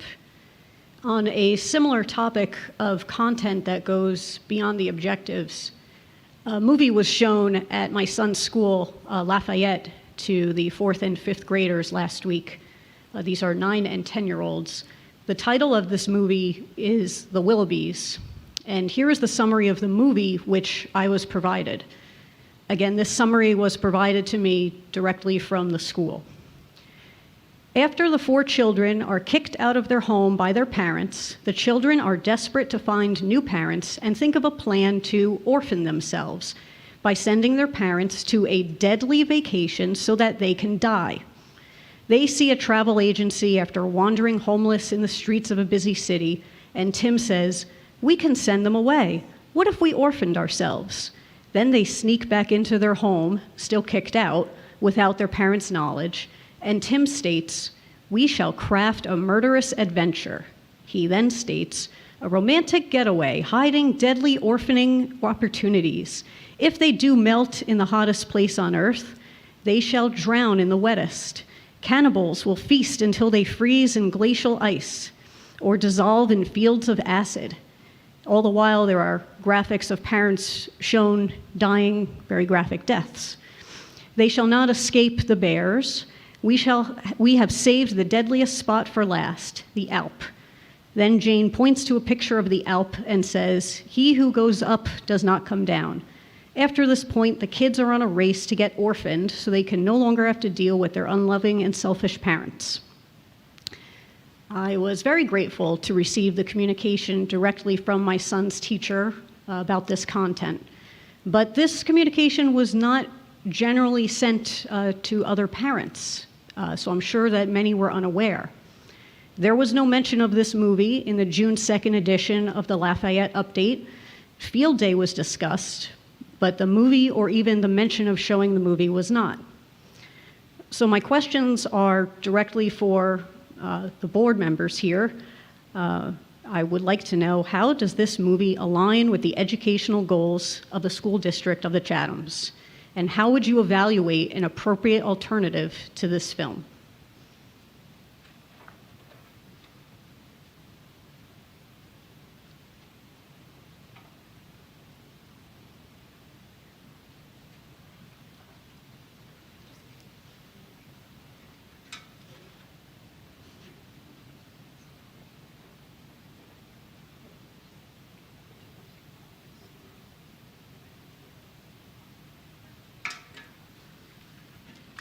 Hi, I'm Cheryl Whitney. I'm the Grants Chair for the Chatham Education Foundation, and I'm here to talk about grants. So I have a check today for almost $30,000. It's for 9 grant awards. This year, the Chatham Education Foundation has given with this check, $108,678.80. Typically, we give about $100,000 a year, so this is more than we typically give in a year. And this brings our lifetime total to the district of $1.6 million. So in addition to the 9 grant awards, there's 4 additional grant applications that are under consideration, and those cost an additional $27,000. So if anybody listening is thinking about making a donation to the Chatham Education Foundation, we are gladly accepting them. I wanted to share a little about the 9 grants that we're giving to the district today. I know it's been a long night, so I'll try to keep it shorter. The first is the Scientific Investigation and Collaboration Classroom at the high school. We talked about this last month. We gave 2 science classrooms, whiteboard tables, and some accessories similar to what we did for the 9 math classrooms at the middle school and the high school. And so this is an additional $5,100 approximately to the grant awarded last month for a total of about $16,500. Second is Read for Pure Joy. That's a grant from the middle school brought by Linan Collier for about $800, a little over $800. And this grant adds alternative, comfortable reading locations in a small group classroom at the middle school. Mrs. Collier explains that when the students are comfortable and relaxed, it contributes to a joyful reading experience, which leads to longer sustained periods of reading and a positive connotation with reading. The third grant is Writing in Comfort at Washington Avenue School, and that is about $4,700, and that was brought by Jennifer Taylor and Michelle Busianek. This grant enhances the resource centers at Washington with furniture designed to make students more comfortable when writing, so that way they can better reach their potential. Fourth is Bouncy Bands for Student Wellness at the middle school. That's about $1,400, and that was brought by Lydia McIntosh Hay and Linan Collier. And this grant places bouncy bands, which are like giant rubber bands that go on the front of the chairs, only they're improved than just a normal rubber band would be. And it allows students to self-regulate by having discrete movement breaks without leaving their seats. And this is going to be on 100 chairs at the middle school. And Mrs. Collier said to me, "Thank you so much for your continued support. The bouncing bands make a huge difference in the classroom." Fifth is Farm to School at the high school. It's about $4,300, and that was brought by James Miller and Emily Cafaro. This grant enhances the environmental science courses by having students grow food with a hydroponic system in the greenhouse and raised beds in the courtyards. And the produce that's gathered from that is actually going to be incorporated into the high school menu. And this grant is funded in part by the, actually is funded in full by the Endowment Fund for Environmental Sustainability by the Abbott family. The sixth grant is Trout in the Classroom at the middle school, and that's just under $2,000, brought by Jillian Brandt and Kara Cleaves. And this grant actually gives the 8th graders at the middle school a hands-on approach to learning through raising trout in the classroom, from little eggs to finger-length trout, and then they get released in an environmental way into nature. Seventh is Get Outside and Be Inspired, a student wellness event. And this is actually at all 4 elementary schools, so Milton, Washington, SBS, and Lafayette. And it's about $6,700. And there are too many principals and supervisors to name on that one.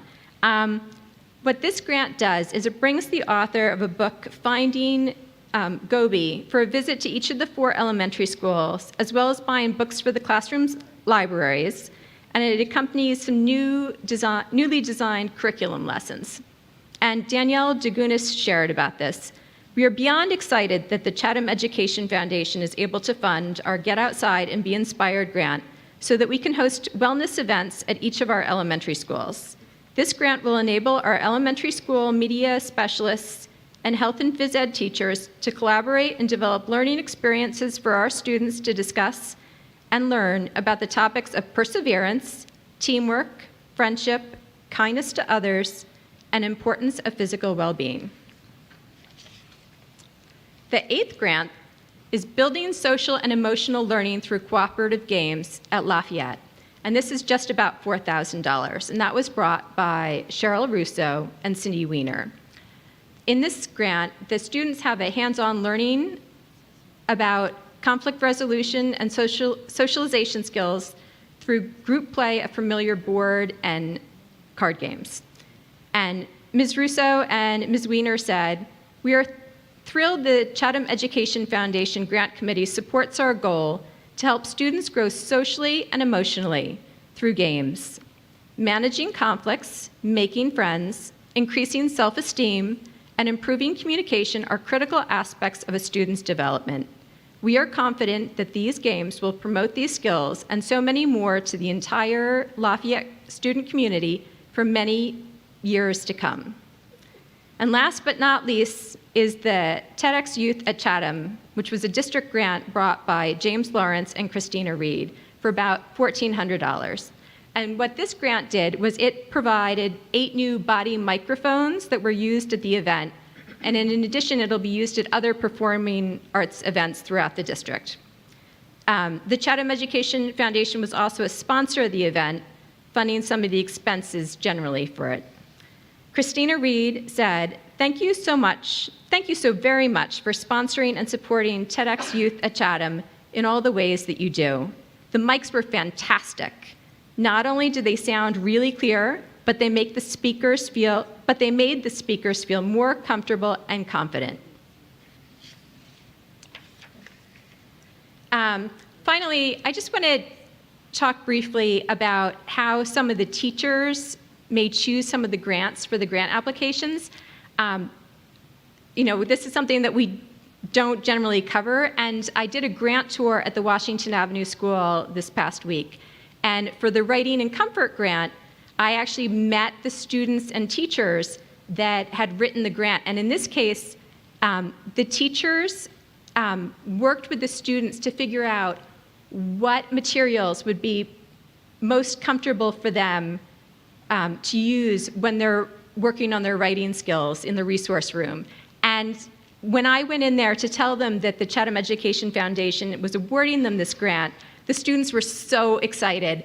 One cute little girl was like, "We won! We won!" So it was very sweet. And apparently the students were sharing with the other classroom the following day.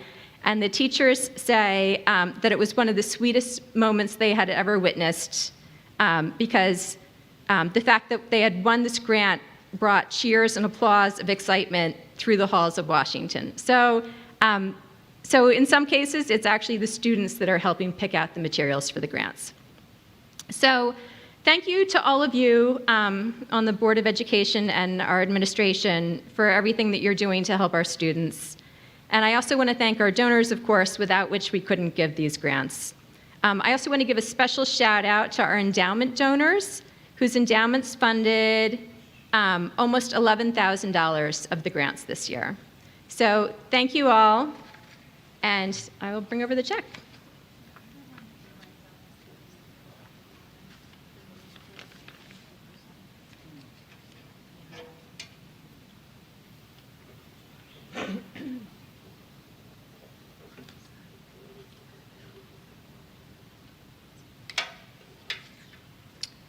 Hi, I'm Kyle Roberts, Chatham Township. Thank you for allowing me the opportunity to speak. School district compliance with New Jersey State Learning Standards is determined by a point scoring system, QSAC, and almost no district receives a perfect score. We have emails from New Jersey Department of Education confirming that funding would not be impacted. If Chatham, like many other school districts in New Jersey, would vote to not implement the new 2020 sex ed standards, we would not lose $1 of state funding. As the QSAC is self-assessed every 3 years, how do you determine our score and analyze which priorities to set in order to maximize the score? Thank you. Hello, Deirdre Rajapi. I'm encouraging the Board of Ed to follow the example of the Montague Board of Ed, the Garwood Board of Ed, and the Sussex County Board of Commissions to reject the standards. The Board of Ed at Montague had major reservations regarding some of the curriculum set forth in the New Jersey Student Learning Standards covered by the Comprehensive Health and Physical Education 2020, which can be found on the website. They refused to approve curriculum and/or instructional materials that would result in subject matters, including but not limited to oral sex, anal sex, masturbation, and gender identity being discussed with children at all grade levels. Some of the curriculum set forth by the NJSLS is extreme, age inappropriate, and was adopted without consideration of parental rights in these sensitive subject matters that would directly affect children's education and private lives. It is undisputed that, generally speaking, the State Department of Education does not mandate curriculum.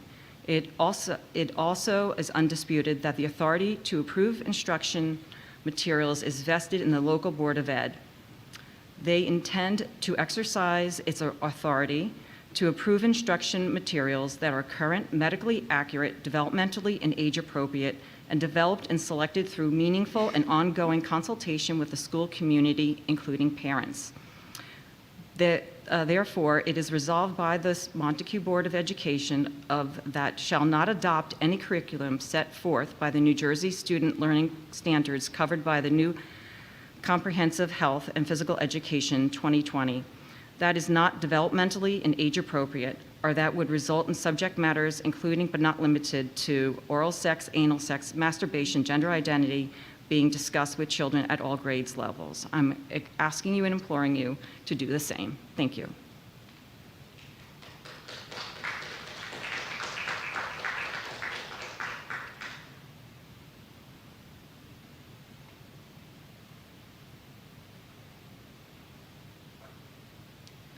Libby Hilsenrath, Chatham Borough.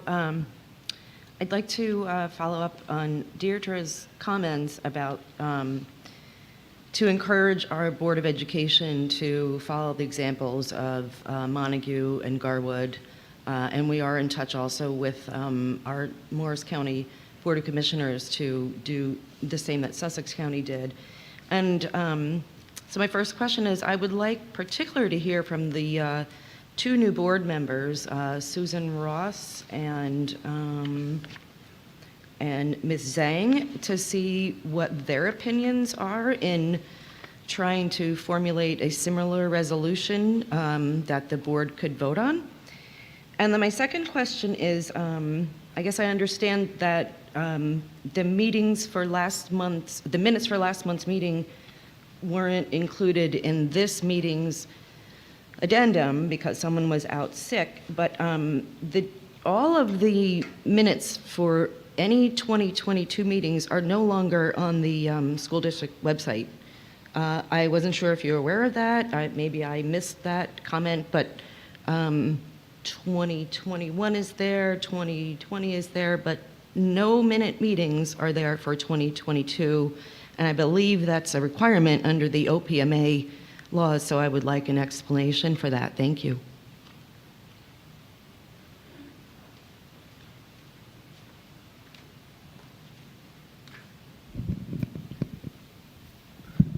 Good evening, Bill Heap, Chatham Borough. First, I'll put my JC hat on and would like to report that we had a great race on Saturday. The weather cooperated, we had more runners than expected, and most of all, we didn't have to scrape anybody off the pavement.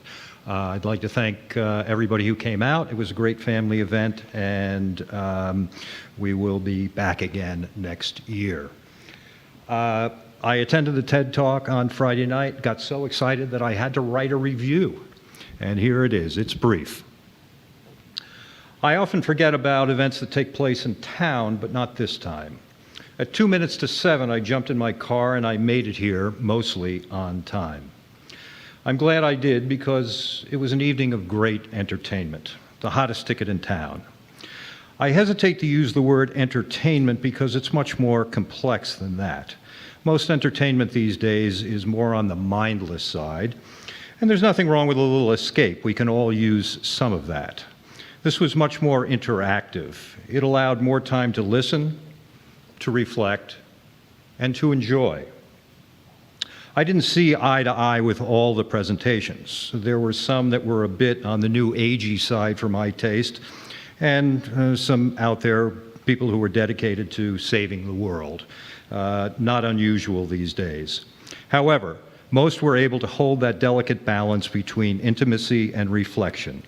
They maintained just the right atmosphere that allowed me to listen without thinking that I was invading their privacy.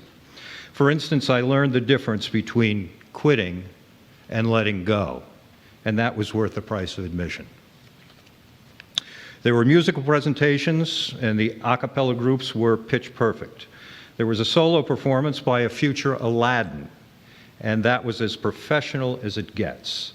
I'm always fascinated by people with talent, mainly because I have none. There was a discussion on technology and related research projects by current students. I have to confess that most of it was above the understanding of my current pay grade. However, it gave me hope that we will be minting more engineers and less lawyers in the future. All the presenters were highly accomplished, and the presentations were uniformly flawless. And then there was the bike ride, a journey of thousands of miles across lots of countries. I was thinking about that story while I was out riding my own bike over the weekend. I rode 25 miles both on Saturday and Sunday. I was riding on well-paved roads, and I was definitely not pedaling into the unknown. The weather was perfect, the scenery beautiful, and I did not meet a single highway bandit while I was traveling through the wilds of Harding Township. When I arrived home, especially on Sunday, my legs were wobbly, my joints were sore. I had to reach for the ice packs and then for a couple of beers to replenish my liquids. Strictly medicinal, of course. I was not exactly a basket case, but I have a hard time wrapping my head around the fact that I was struggling to ride 50 miles while someone else was riding thousands of miles. I will say this, it's nice to be young, and it was a stunning achievement both mentally and physically, and it was done with a purpose. I'll sign off here, but before I do, I urge everyone in town to visit YouTube to see the best that Chatham High School has to offer. Thanks.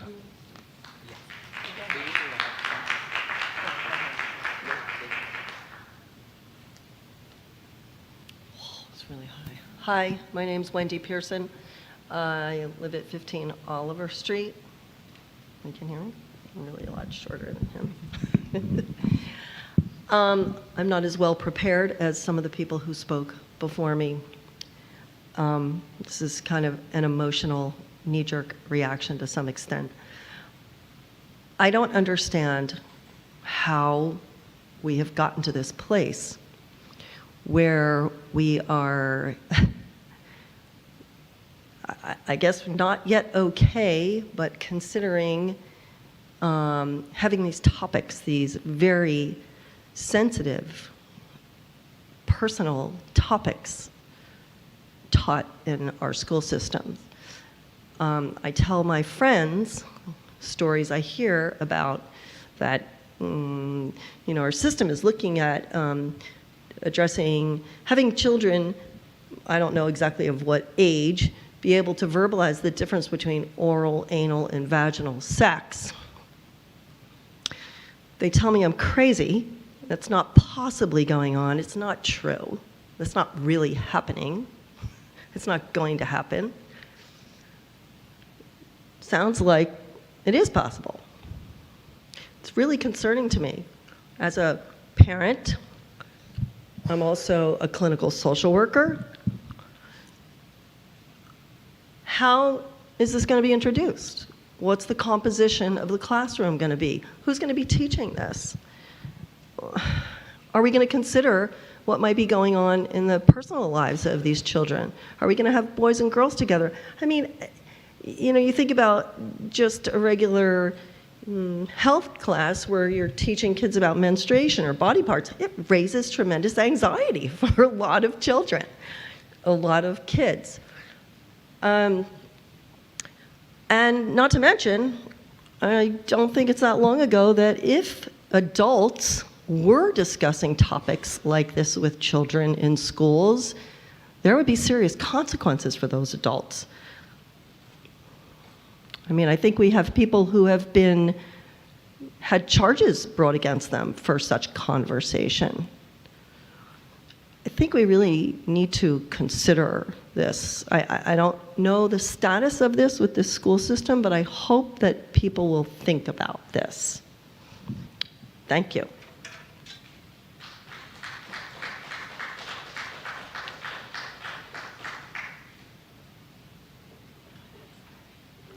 Take your time.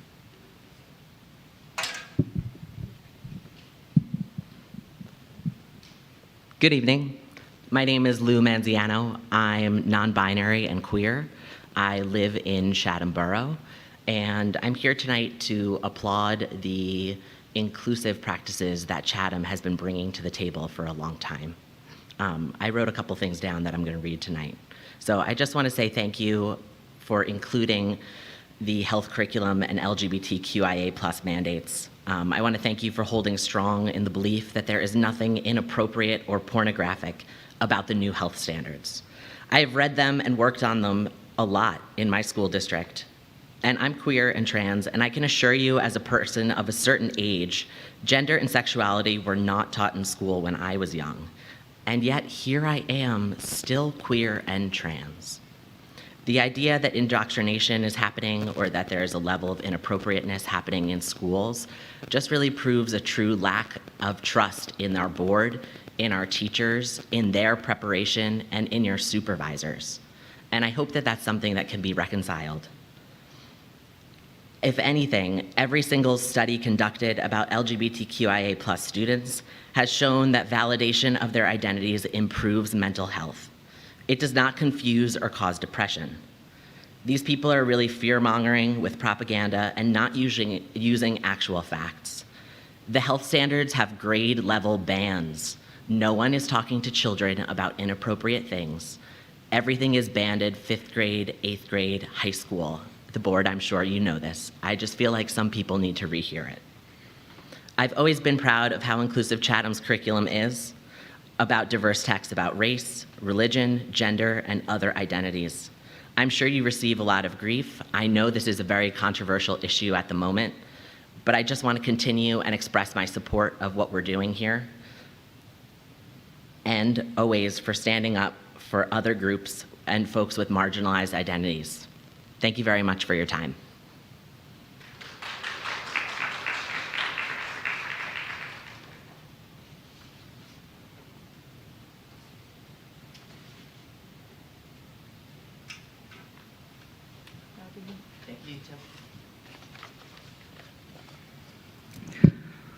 Good evening. My name is Barbara Holstein, and I'm from Montague Township. I'm speaking as a private citizen and not representative of the school board that I sit on in Montague. I'm very proud of the decision that our board made the other night, 7-0, and it's a matter of public record. So again, as a private citizen, I'm approaching you tonight. I was asked to come down here. This is a controversial topic because it matters so much to so many people, including the young man that just spoke. As a school district, your job is to meet, and my job as a citizen is to help everyone remember that we're all important. There's not one group or one individual that stands out above the collective whole. The standards, as they're written, do address things that are just too aggressive for what we believed as a school district and what parents expressed. I wanted to be more concise when I came up here tonight because something jumped out at me, and so I'm just going to focus on that in your HIB report disciplinary thing.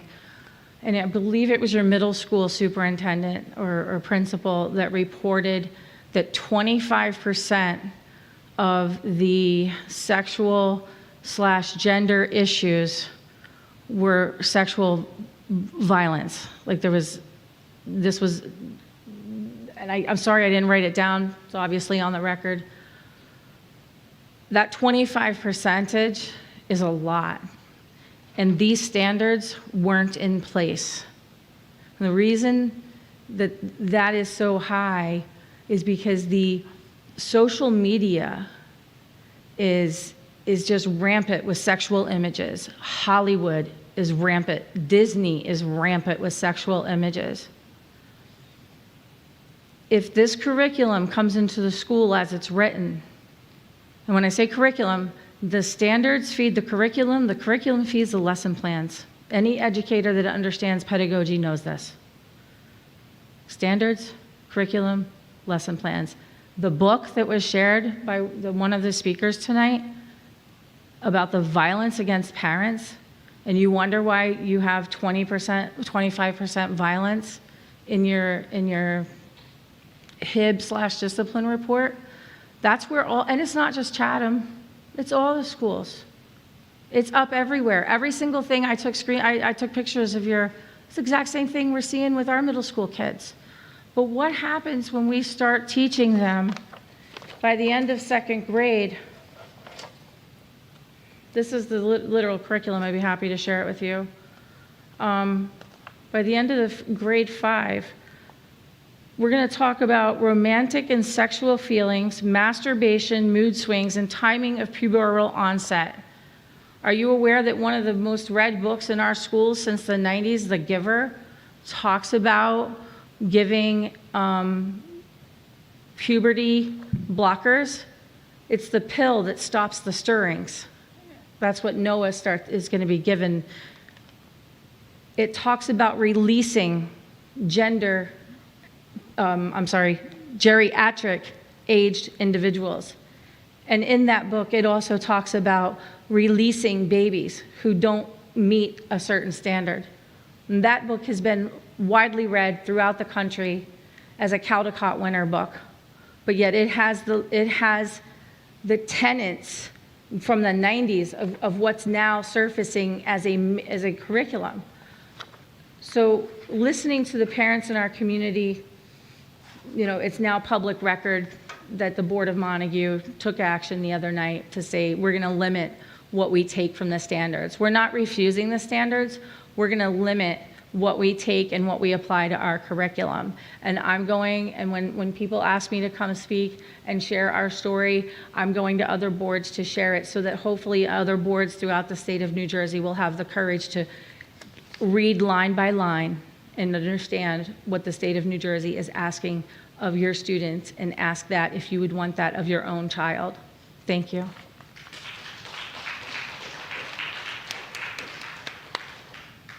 Libby Hills and Rath, Chatham Borough again.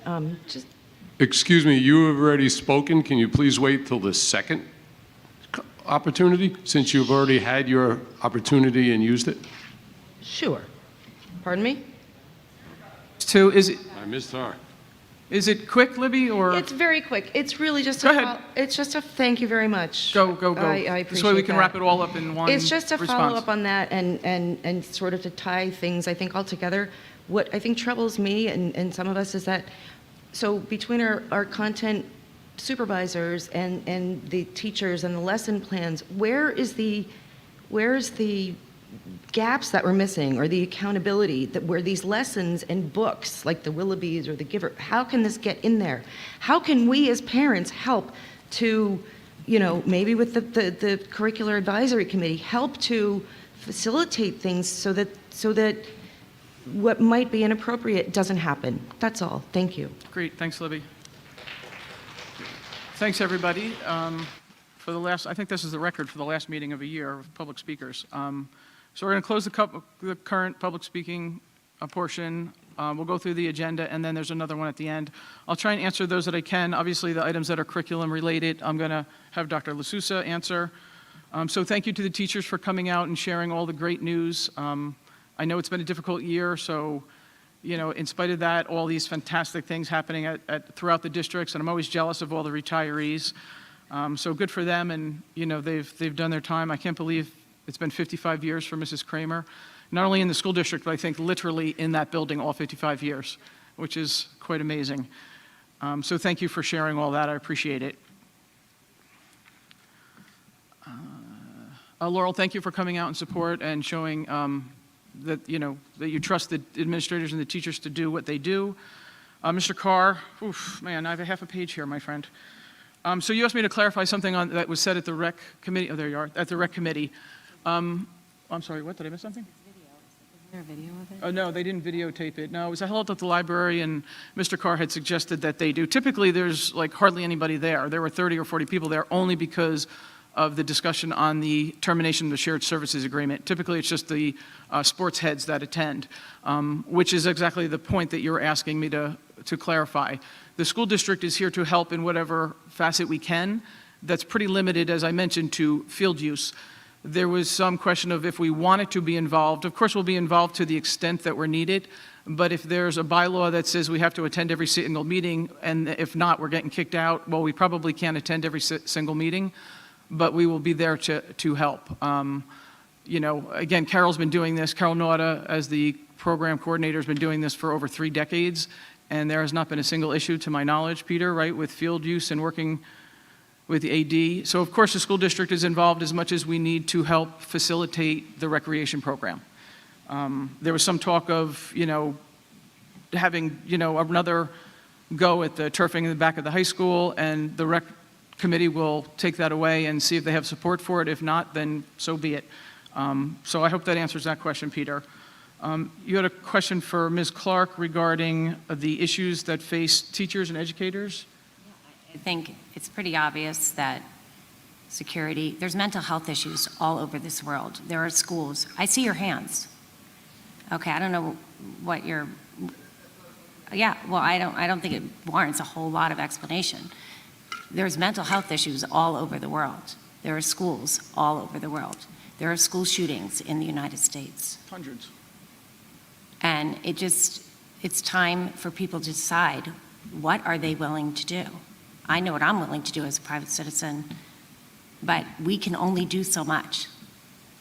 And I think there are things that more can be done to protect schools. Children should be safe coming to school. Teachers should be safe coming to school. Parents should leave their children at school and not have to worry. And nothing has changed, and nothing changes if nothing changes. So it's time for a change.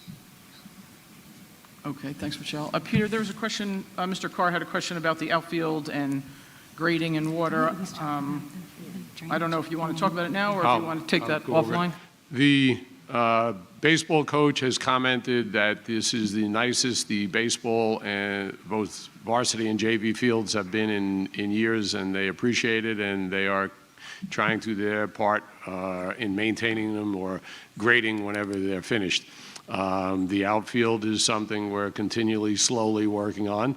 I will address at the next finance meeting if and when we want to spend money updating the outfield. But there are other areas in the districts that some people will agree or disagree have higher priorities. Okay, great. Thanks, Peter. And you had a question for Mr. Smith on the skate park. I don't think there's any, sorry. I don't think there's any opposition from the school board other than insurance, which you talked about. Right? I haven't heard of any. I mean, Peter, you can probably answer this the best. Neither the borough or the township was running to the skate park's assistant to be the lessor of district land. Let's leave it at that. But Mr. Carr, for the record, the board is in favor of anything that involves children being active in some activity and, you know, anything that gets them out and in a community and working with each other. I don't care if it's scuba diving, lacrosse, drama, I mean, whatever it is, I think the board's in favor of any productive activity that we can help students, you know, work on. So, yeah, there's no objection. Yeah, there's no board vote. It didn't come before the board. It's really a question of insurance, right? You know, if somebody can lease the land and insure it, what's that? The discussion or the topic is really legal liability Right. For the park and what happens in X number of years when the park has useful life is over and needs to be removed. Right. Particular meeting, the skate park formed a committee to explore building a skate park along with our cooperation, and they were the ones in this particular situation that canceled the meeting. Okay, great. So those were Mr. Carr's. Then it was Deirdre and Nicole. You had similar topics about, you know, oversight and going beyond objectives. So Dr. LaSousa will touch some of those. Deirdre, you mentioned, oh, thank you for your honesty. I lost track of Deirdre. Oh, thank you for your honesty. We try to be honest all the time. I'm hoping nobody thinks that there's any covert mission here to hide anything. So the questions are helpful. So I'll have Dr. LaSousa answer things as it relates to how resources are vetted, how supervisors supervise. Libby, you want to hear the answer, or you're good with just chit-chatting? Sorry, you asked the question, and we're going to answer it. So I'm going to have Dr. LaSousa talk about the supervision and, you know, how things are vetted and resourced. We sit and listen, so it'd be nice for you to listen to the answer. Cheryl, thanks very much for all of the grant money. It is phenomenal. 1.6 million is unbelievable. 30,000 this year, 9 grants. I mean, the residents, the board, the administration, we just can't thank you enough. It's exciting that the children are kind of involved. I don't know if we're going to get in trouble for a child saying we won, because that's going to be too competitive, and we're going to get in trouble for competitiveness. So hopefully that nobody picks up on that, although I just called attention to it. Mrs. Roberts, Kyle, you asked similar questions on compliance in CUSAC and how does it impact the state standards. Again, Dr. LaSousa can talk about some of the standards. Deirdre, you came up again. Oh, you asked specifically, I want the board to reject the standards. Well, I can tell you we're not going to reject the standards, so that's a fairly easy one. And, you know, I don't care that other districts did one thing or another. Chatham's going to do what's right for Chatham. You did make a very true statement, which I think is very clear, that I want to repeat, that the standards, they do not mandate curriculum. That's absolutely true. The curriculum, the standards set guidelines, and then the teachers and the professionals, they will then create standards that's age appropriate for our community. And you all throw out vocabulary that I, for the life of me, cannot find in our standards. I have them too. And if it's in parentheses or you've adopted your own, I don't see the word master. Let me just read you second grade, for example, just a core idea. Every individual has unique skills and qualities which can include the activities they enjoy, such as how they dress, their mannerisms, and things they like. And the performance expectation is discuss how individuals make their own choices about how to express themselves. Discuss ranges and way people express their gender and how gender role stereotype may limit behavior. Okay, that's fine by me. let me go on to fifth grade. And in fifth grade, all individuals should feel welcome, included, regardless of their gender or gender expression. Sounds okay to me.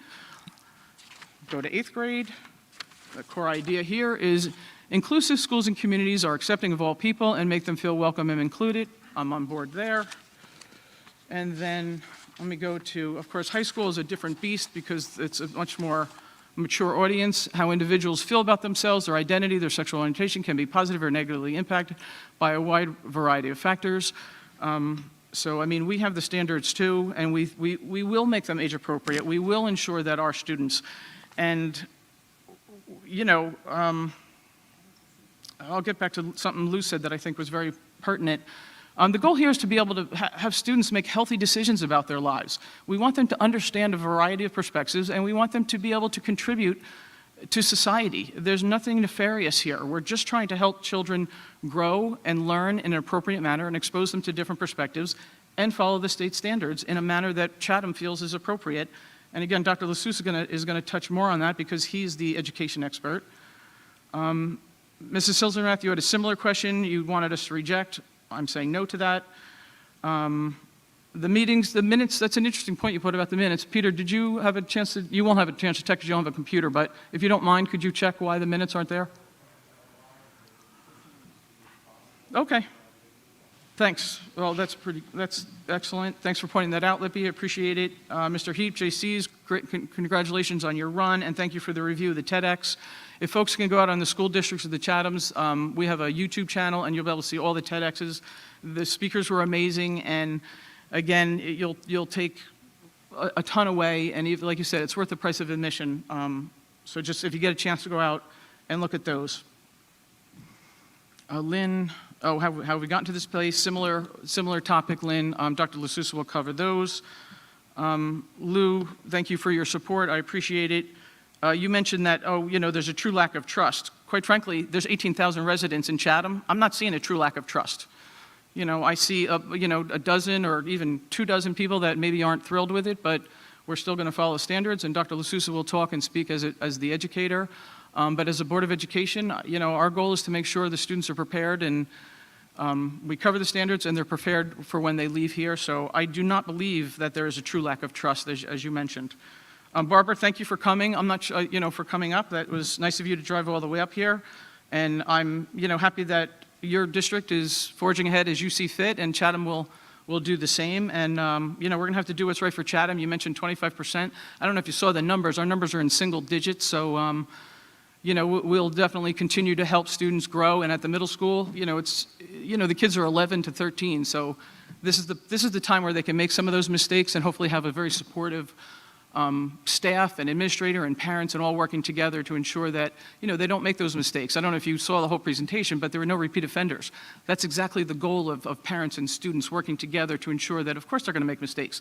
The goal is to not have to pay full price for the mistakes here at this stage in their development. When they leave here, well, that's a different story. So it's our job to make sure that they are well prepared when they walk out these doors.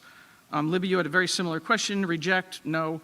But you wanted to know about accountability, supervisors, how, I forgot the movie, I'm sorry, it's Bees.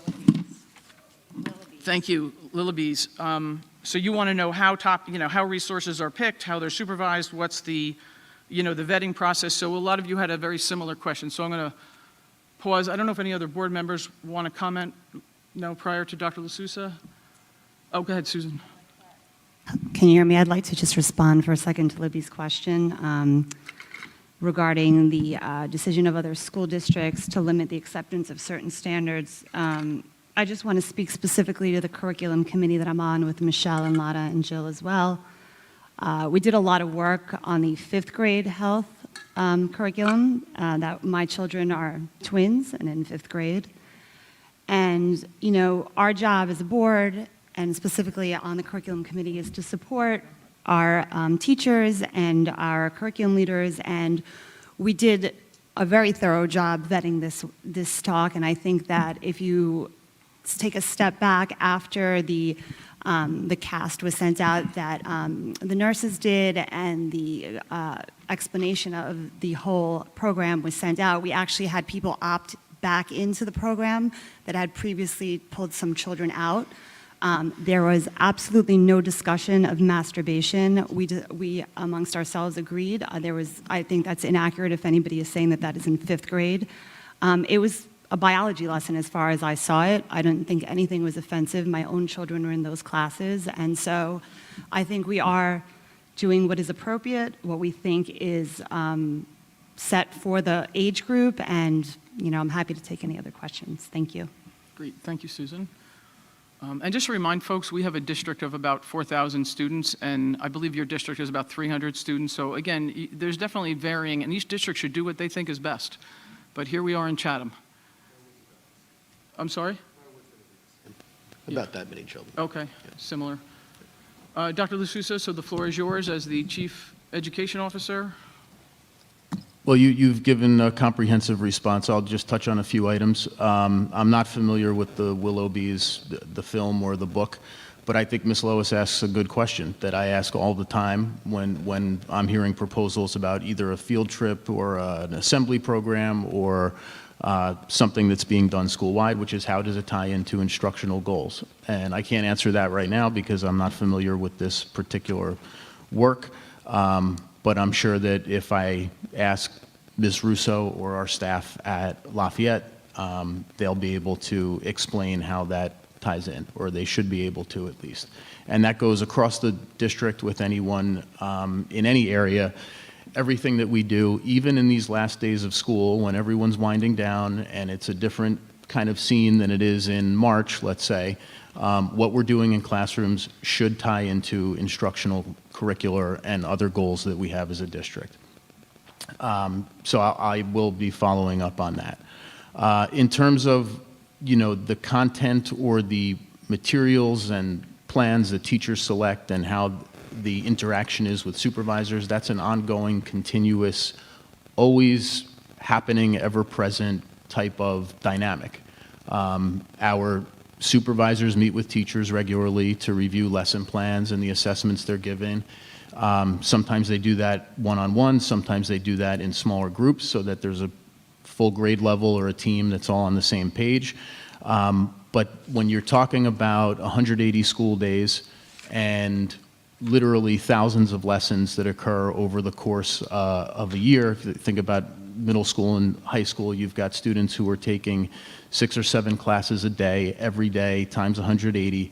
There are a lot of lessons. I'll give just an example off the top of my head. I taught U.S. history up the hall here 20 years ago. I also attended Gettysburg College. When I taught the unit on the Civil War, I'm guessing, I don't remember now, it's been a long time, but the standard probably says something like about Gettysburg, something like this. Like, students will be able to identify key battles that were turning points in the Civil War, such as Vicksburg and Gettysburg and Antietam, or something along those lines. So that might have appeared in my lesson plans, and it might have taken me 30 minutes to talk in detail about Gettysburg and the various formations and where the Confederate line was and where the Union line attacked and so on and so forth. But I would take 20 or 30 minutes when I talked about Gettysburg to tell ghost stories.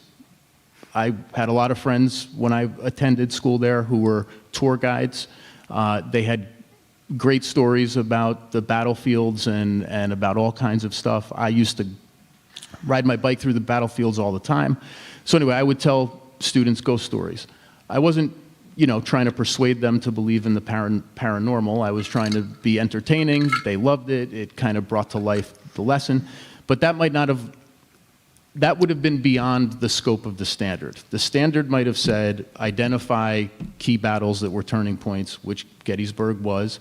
I could have explained that, and been very tight to the standard, but I went beyond the standard. So that kind of thing happens all of the time. This is a different example, obviously.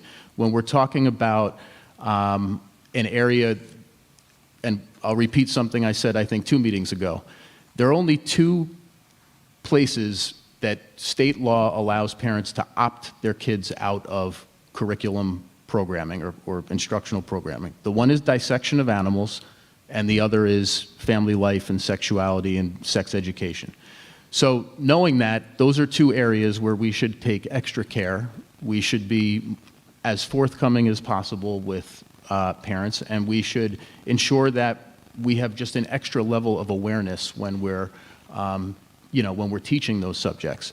Unlike Gettysburg and ghost stories, right? Not the same level of sensitivity or and doesn't occupy that same status of you can opt your kid out of learning about Gettysburg, right? So this is an ongoing issue. Our supervisors are meeting with our teachers regularly. Our supervisors meet with our assistant superintendent regularly, and of course our principals and supervisory team all meet together and we discuss these kinds of issues. Standards, CUSAC, we've been through this before. We are required as a public school district to meet the standards and implement the standards. CUSAC, the way CUSAC works is that we submit a self-assessment to the county. The county then verifies that self-assessment by auditing us and coming to visit. The last time we had a CUSAC audit was June of 2020. So we're up a year from now, we'll be going through CUSAC again. If you fail CUSAC, and losing a few points here and there doesn't mean you fail. The passing score is basically 80 out of 100 in the various categories: governance, personnel, curriculum, et cetera. Or instruction and program is what they call curriculum. If you fail CUSAC, though, you end up on an action plan. If you don't advance against the action plan, then you can face other more drastic consequences from the state. So we don't want to be failing CUSAC. It's one thing to miss some points here and there. It's one thing to come up short on some standardized assessment, which they give us the point values for. We can't self-assess there. But we don't want to tempt the DOE and CUSAC. So like you said, we implement the standards as we're required to do. We have discretion in how we implement the standards and what kind of materials we use, how far beyond the standards we stretch.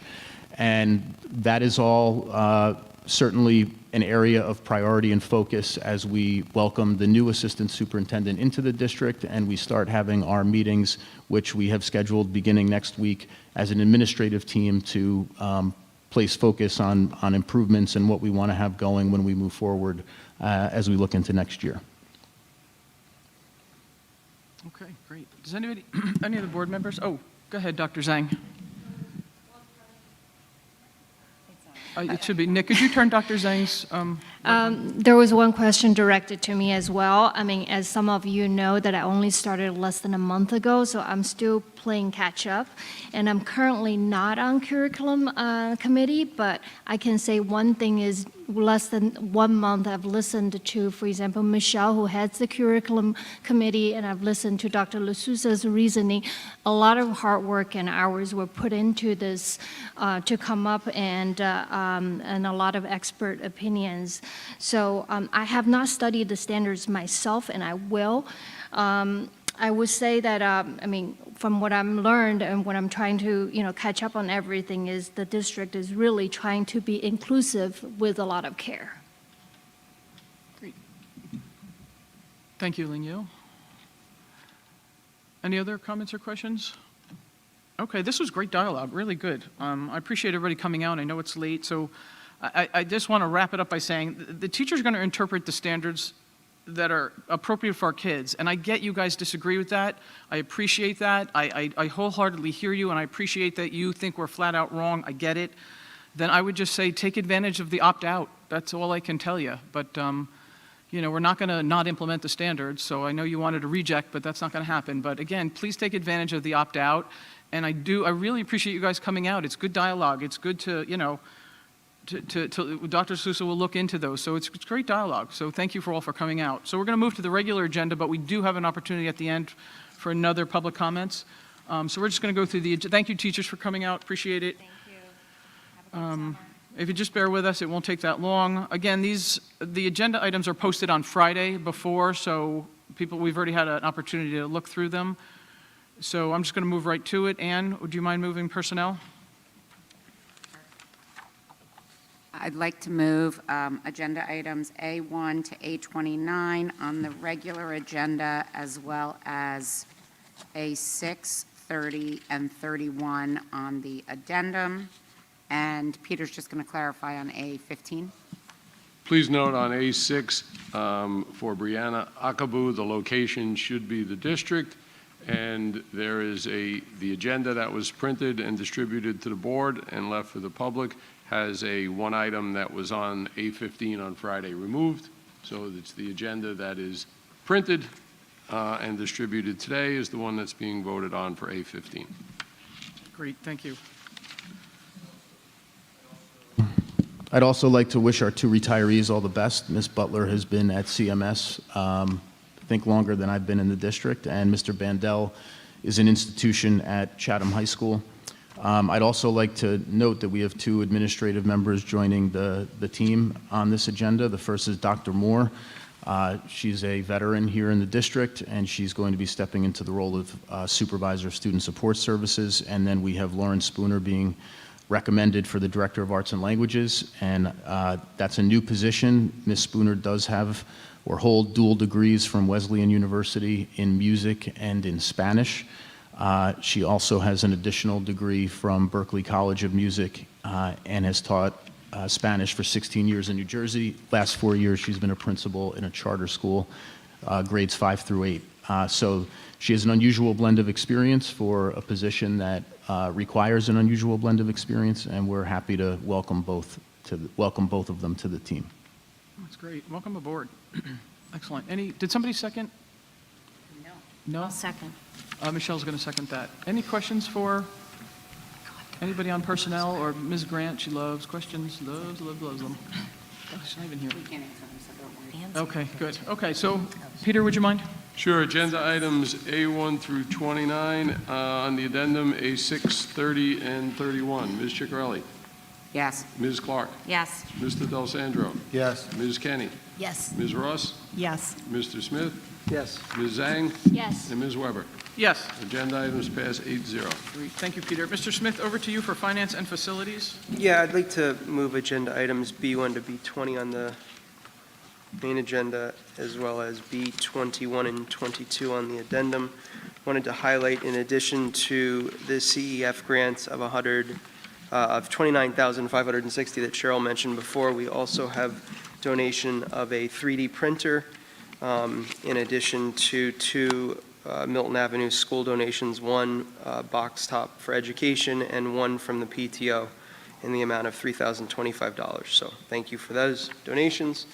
And the only other thing I had, Peter, did we not have the demographer report? Will that go on the next? We are still, I believe, and I'll verify, I'm punting a little bit to Dr. LaSouche. I think we're still trying to verify the full scope I just want to make sure we didn't see that. So. of what we want them to do. But does that require board action, Peter, or just, does that require a vote, a resolution, or? No, okay. Okay. So my point is, I don't want to be held up until the next meeting, because we have to get and hit Dr. Grip's queue. Yep. Okay. Right. Okay. That's why I wanted to make sure. Yeah, that's great. Bradley, do you mind just keeping on track of that? Yeah, That'd be absolutely. great. Because if it requires board action, we could just do it now and then narrow down the Right, scope. that's what I think was it just- concerned with. There's a couple of options that were still being discussed, the housing ones. Okay, great. Did somebody second the finance? No one second. There we go. And please note, agenda item B11, the district that will host the consortium is the Springfield Board of Ed, as reported in the agenda that's been printed and distributed to the public. That was not confirmed until today, so that's why it was absent from Friday's agenda. Okay. Thank you. Does anybody else have any additional questions or comments on any of the finance or facilities? Nope. Peter, would you mind? Sure. Agenda items B1 through B20 and 21 and 22 on the addendum. Ms. Ciccarelli. Yes. Ms. Clark. Yes. Mr. Del Sandro. Yes. Ms. Kenny. Yes. Ms. Ross. Yes. Mr. Smith. Yes. Ms. Zhang. Yes. And Ms. Weber. Yes. Agenda items pass 8-0. Excellent, thank you. Mrs. Clark, would you mind Yep. moving curriculum? I move curriculum items C1 through 3 on the regular agenda. I'll second those. Can't be much discussion, so all those in favor? Aye. Aye. Opposed? Abstentions? There you go, Peter. Duly noted, C1, 2, and 3 passes 8-0. Excellent. There's no policy items on the agenda. Does anybody on the policy committee have an audible, or no? There are none. Nothing. Great. Thanks, Chris. Okay, so we're up to board business. Other than graduation being this Friday, woohoo. Does anybody else have anything they want to bring up for board business? Michelle? I just wanted to make sure that we're being as proactive as we can to retain substitutes moving into the new school year. I think we need to be considering how we're going to, what our payment, should we look more creatively at a graded pay scale and do something. Listen, I know it's like close to impossible, but I think we have to start thinking now to be able to cover for next year. Excellent. Thanks, Michelle. Okay, great. We have our second opportunity for a public commentary. If you wouldn't mind just introducing yourself again. Thanks. Look at you, Nick, working everything. You're like a one-man band.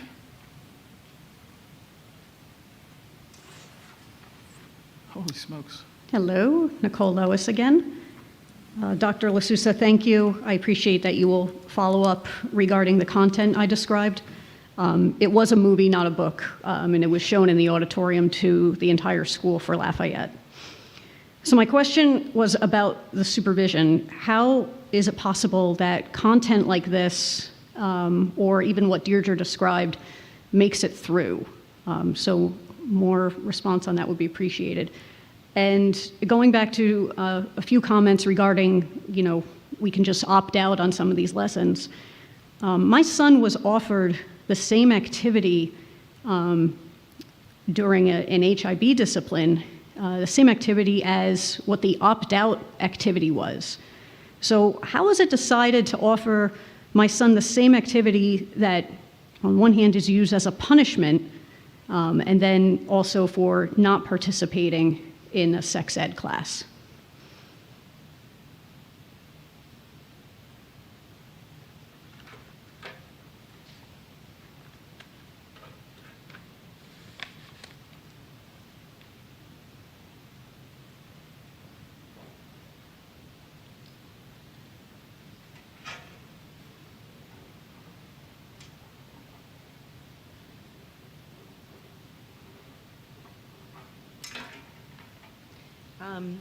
Mrs. Weber, Libby Hilsenrath, Chatham Borough.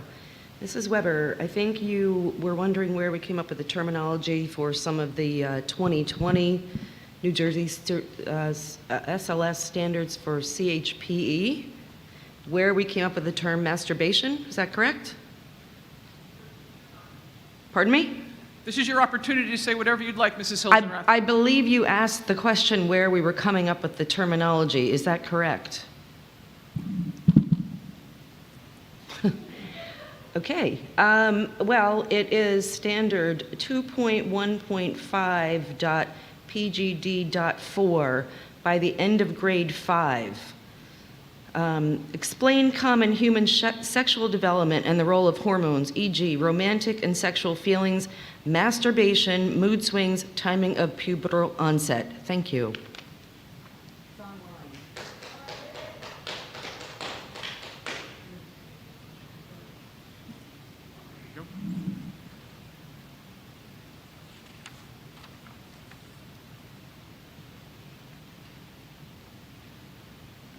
Hello, Deirdre Rajapi, Chatham Township. So I wanted to get back to the policy 2230 and all the policies that you've talked about. Why are they outdated, and what is outdated about it? I think what's really important for us as parents is to have a voice at the table, and I know that the current policy had talked about a parent advisory board, and that's what I had asked at the last meeting. I did email Mr. Ryan. We've been going back and forth. Unfortunately, he's not here. Also, he had mentioned, and you did as well, Jill, can I call you Jill?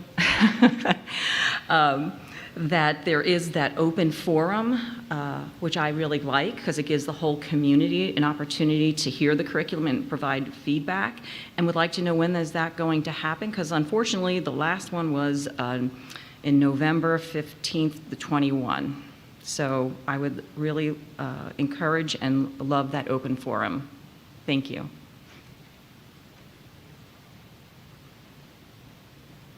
So we might as well just go back in order. So I believe Nicole, your question was more to Dr. LaSousa on supervision of contact and specifically how does that make it through? Mike, you want to cover that again? Well, in the case of showing a film to a grade in an auditorium, that comes through the principal. The principal makes that determination probably in concert with teachers. At the classroom level, like I said, the supervisors are checking in with teachers in terms of their lesson planning, their assessments, common units, so on and so forth. But ultimately, every class period is going to be planned and executed by the teacher.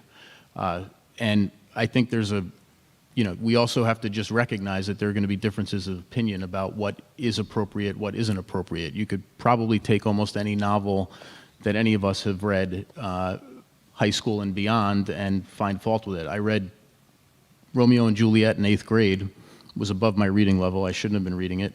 But it ends in a violent double suicide. Is that appropriate for 8th graders to read? It's a classic, right? Some would argue that it's appropriate. Some might not. So our teachers and supervisors are making determinations about book selections and other works and what is acceptable and what meets the standards.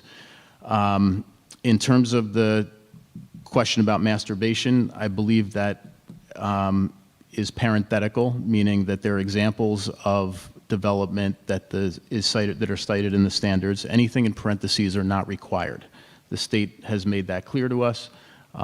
The standard is what is required, but the parentheses are there. The parenthetical notations about, for example, this, and this is up to school districts to include or not.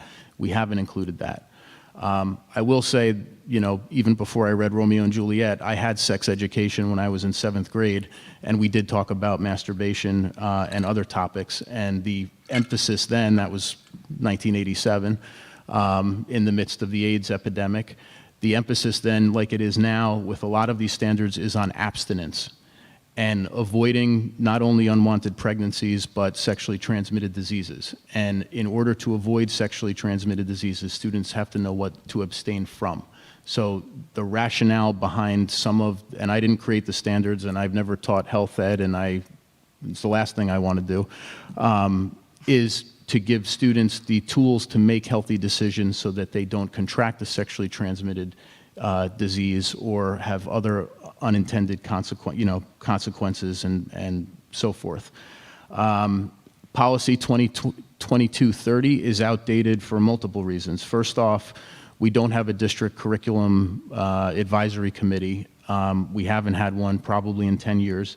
What that was at the time, and again, that policy is from 2007, at each school's PTO, there are various positions that parents volunteer for. So there's the president, vice president, there might be field day coordinator.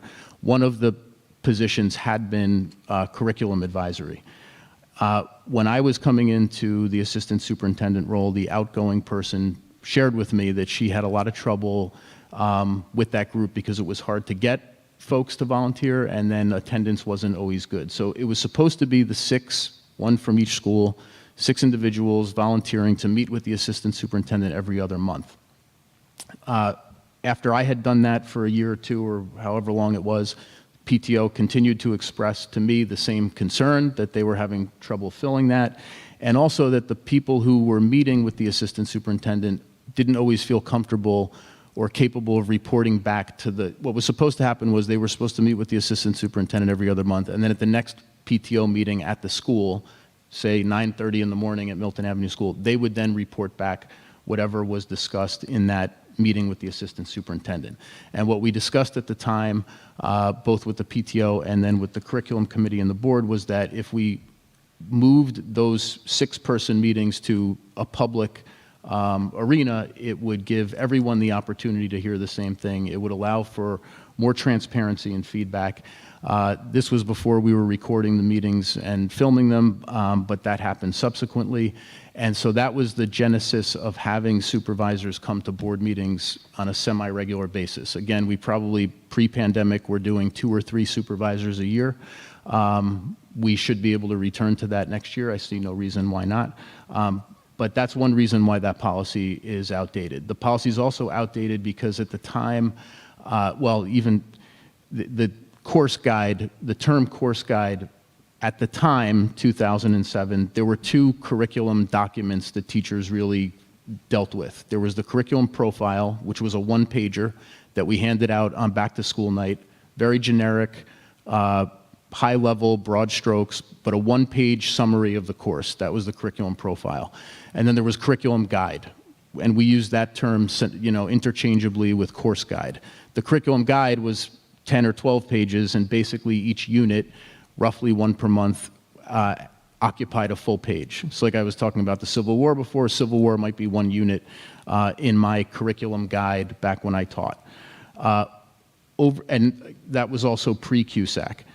Over the years, what we've done is we've moved everything into the curriculum profiles. So the curriculum profiles are no longer a page, they're like 10 pages or 15 pages, depending on the content area. And they include everything that's specified in 2230, like instructional objectives, standards met, forms of assessment, essential questions, and so on and so forth.